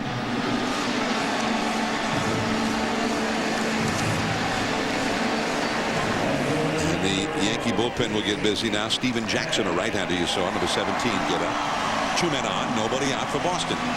Coming up next on ESPN Sports Center, Steve Levy and John Buccigross will have the day in sports, including highlights of that double overtime thriller in the NBA playoffs, the Celtics and the Bulls. And the complete day in baseball as well. Ball one to Jason Bay, 8th in the league in RBIs when the day began. Tonight has had an infield hit, a walk, and a steal, and has struck out. He's leading the league in walks right now with 20 base on balls. Jason Bay, that got him. He got a part of his shirt anyway. So Melanson can't throw a strike out of the stretch, or has not been able to so far.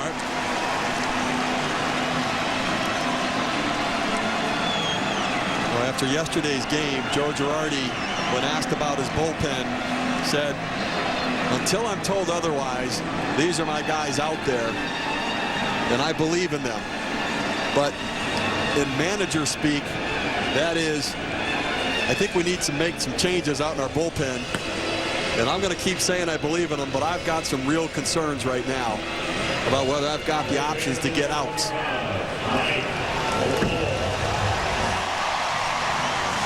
Well, the outs have been hard to get when going to the bullpen so far.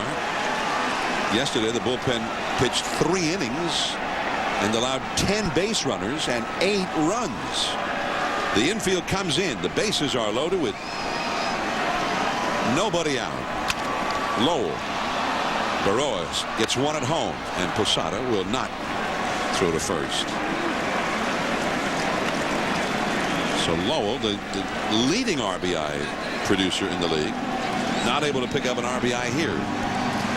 Remember Brian Bruni, who was to be their 8th inning setup man, elbow problems. He's on the disabled list. And really it's been mix and match the rest of the way for Girardi, trying to find the arms that he has confidence in, and you see the numbers there. I mean, Bruni, there's the guy on the DL, but everybody else, look at the ERAs, that speaks of itself. If they haven't been able to throw first pitch strikes, they have gotten pounded when they've had to come into the zone. Damaso Marte with that 15+ ERA. He's the one who gave up the game-ending home run in the 11th inning on Friday. Here's Varitek, who hit the grand slam yesterday. 1 ball to no strikes, facing Mark Melancon with the bases loaded again. Not many guys hit grand slams in consecutive games. How often do guys even come to the plate with the bases loaded 2 days in a row? But Varitek's got a shot to do it right here. Red Sox already leading 4-1. They're pulled in at the corners. Berroa at third and Teixeira at first. Double play depth up the middle. Yesterday, 6-1 Yankees when Varitek launched a grand slam against A.J. Burnett. Just like that, 6-5. Last year he'd have had some difficulty getting around on an A.J. Burnett fastball up in the zone.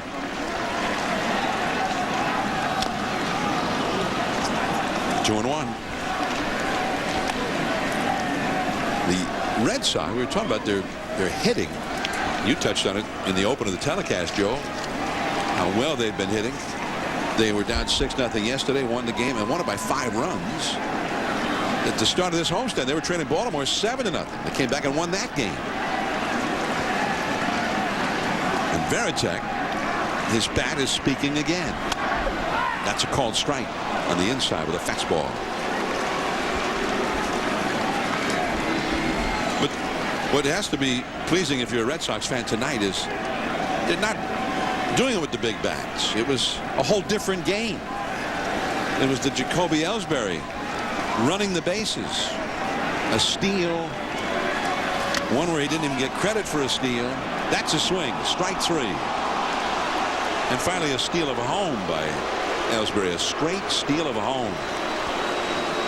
I think when you can score runs with the long ball and power and also do it with speed and manufacturing runs, it allows you to win all kinds of games. You can outslug an opponent, or you can win that game against a tough pitcher where you're going to have to try to make the most out of base runners. And that's also the teams I think that can win in the playoffs, where you're facing the best pitchers in the game, where you may not get that long ball, but you can still find a way to get them on, get them over, and get them in. Now Nick Green with the bases loaded. 2 down. Melancon 1 out away from getting out of this bases loaded jam. 4-1. Boston ahead.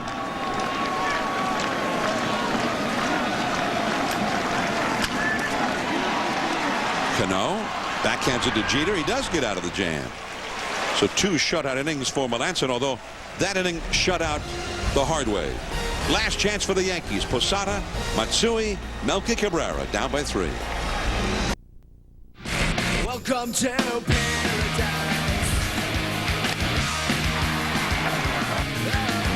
A steal at home, and it worked.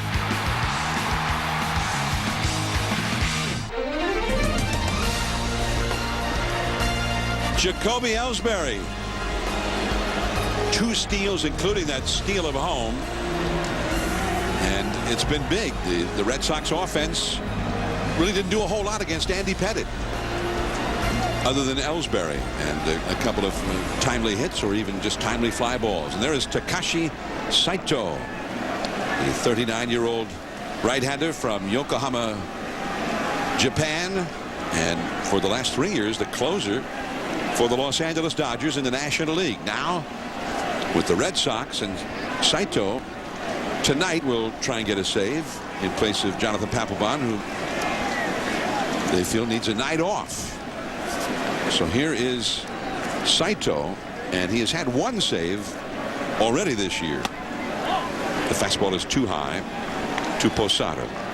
Terry Francona said that Saito, he likes his stuff so far. And remember, he had some elbow problems last year with the Dodgers in the second half of the season. But he says his control has not been real sharp yet. And we've seen that here early with a couple of pitches to Jorge Posada. 2-0. Well, when a pitcher's had arm problems in the past, oftentimes it's not reflected on velocity, but it is command, his ability to throw the ball where he wants to. That last little bit of fine motor skills doesn't come back all the way. 2-0. Posada pops it up. Pedroia, 1 away. Now our Chevrolet player of the game. Who else?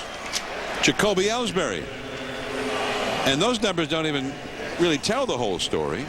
Well, I think Masterson could have been in consideration as well. Well, Masterson did a very fine job. Right. But honorable mention. That was very nice that you mentioned it. Yeah. But I'm into the guys who steal home. I'm just glad Tony Perez wasn't hitting. Perez, you know, late in his career, when I was a Red Sox broadcaster, he came and played for Boston. And they didn't know about him here because it was all American League. The Big Red Machine, they knew the '75 World Series, but that was about it. And Tony came here. He ended up on a club that had a lot of good talent. Fred Lynn, Carl Yastrzemski, Jim Rice, Carlton Fisk, all in that club. He led the club in RBIs, Tony Perez, which I know comes as no surprise to you, Joe. It doesn't. He was a great RBI man. But you tried to steal home with Tony Perez at the plate one year. Well, but I mean, he just said that his job was to drive me in from third, and he does that very well. So just stay there next time. You hear that conversation? Yeah. Joe, I'd prefer you not do that again. No, he said, don't do it, or I'll swing next time. And you believed him? Yes, I did. 1-1 the count to Matsui, and 1-2. But how does the batter know? How did the batter know that Ellsbury was coming? Well, you can see him. I mean, if you're a left-handed hitter, everybody should have been able to see him. So that was just a breakdown in the defense by the Yankees, because you should be able to see the guy when there's not a right-handed hitter in the box to hide his approach from the catcher. It seemed like everybody saw it except Pettitte and Posada. Yeah, because a breaking ball was still thrown, you know, which was called. The pitch was a breaking ball call, and they still threw a breaking ball. And normally when a guy breaks for home, the catcher stands up. That alerts the pitcher that don't throw the breaking ball anymore, throw the fastball. And he did not do that. So it was a total surprise. 2-2 the count to Matsui from Saito. And out of play.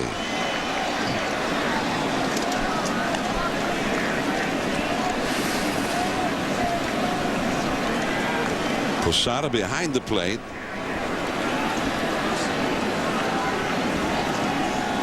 And never got there. Well, he reacted very late on that.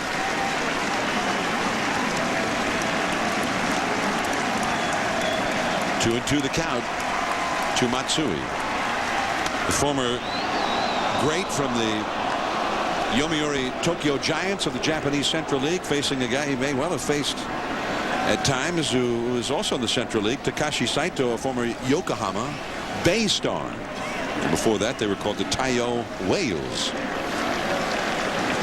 Two former Central League rivals now battling at Fenway. Back to the screen. 3-2. Johnny Damon has it back down in the dugout. Melky Cabrera out on deck. He would probably hit for Angel Baroa. So they'll need to get somebody on base here.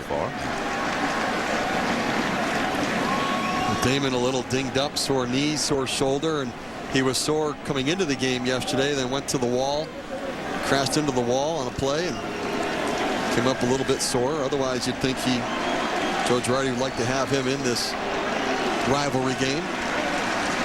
Girardi said he hit the same shoulder and knee when he hit into the wall late in that game yesterday. Popped up. Lowell.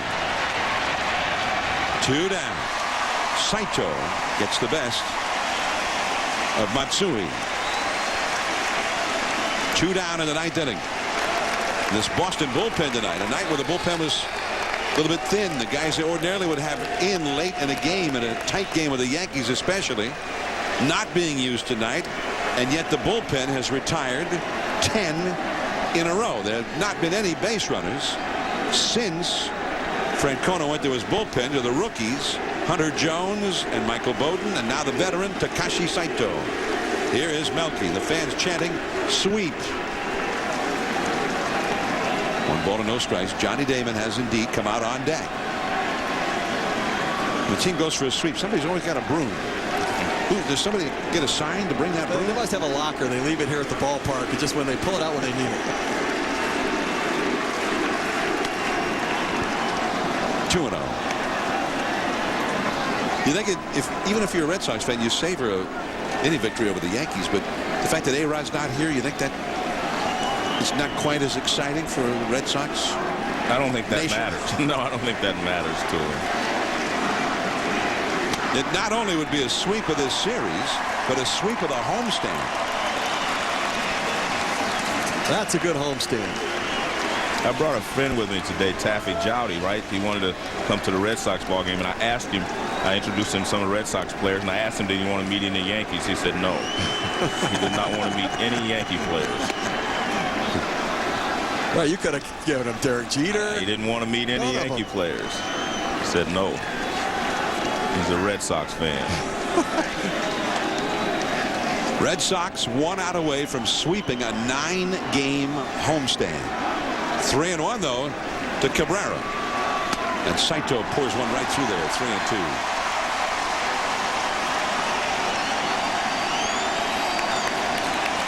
Last time the Red Sox swept a 9-game homestand, it was against 3 National League teams in interleague play 3 years ago.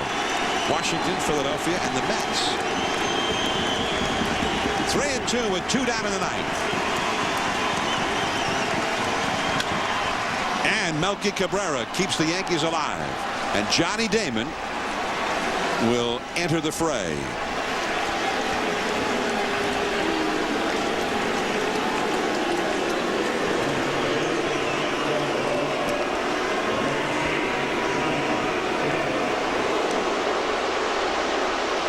Welcome to Fenway, Johnny.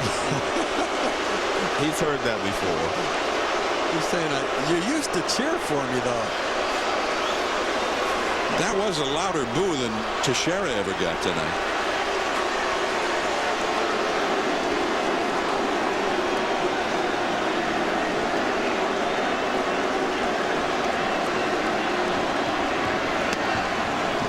Melky Cabrera, they're not holding him at first. It looked like he started to run, and then I don't know if he stumbled or just thought better of it, but he stopped after a quick couple of steps. Well, there's no reason not to go, because that'll keep them from having to force out at second base on a tough ball up the middle or something.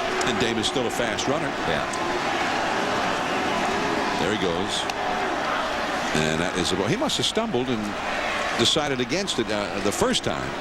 2-0 the count to Johnny Damon. Leadoff man Brett Gardner is out on deck. If they get one more base runner, they'd be able to send the possible tying run of the game to the plate.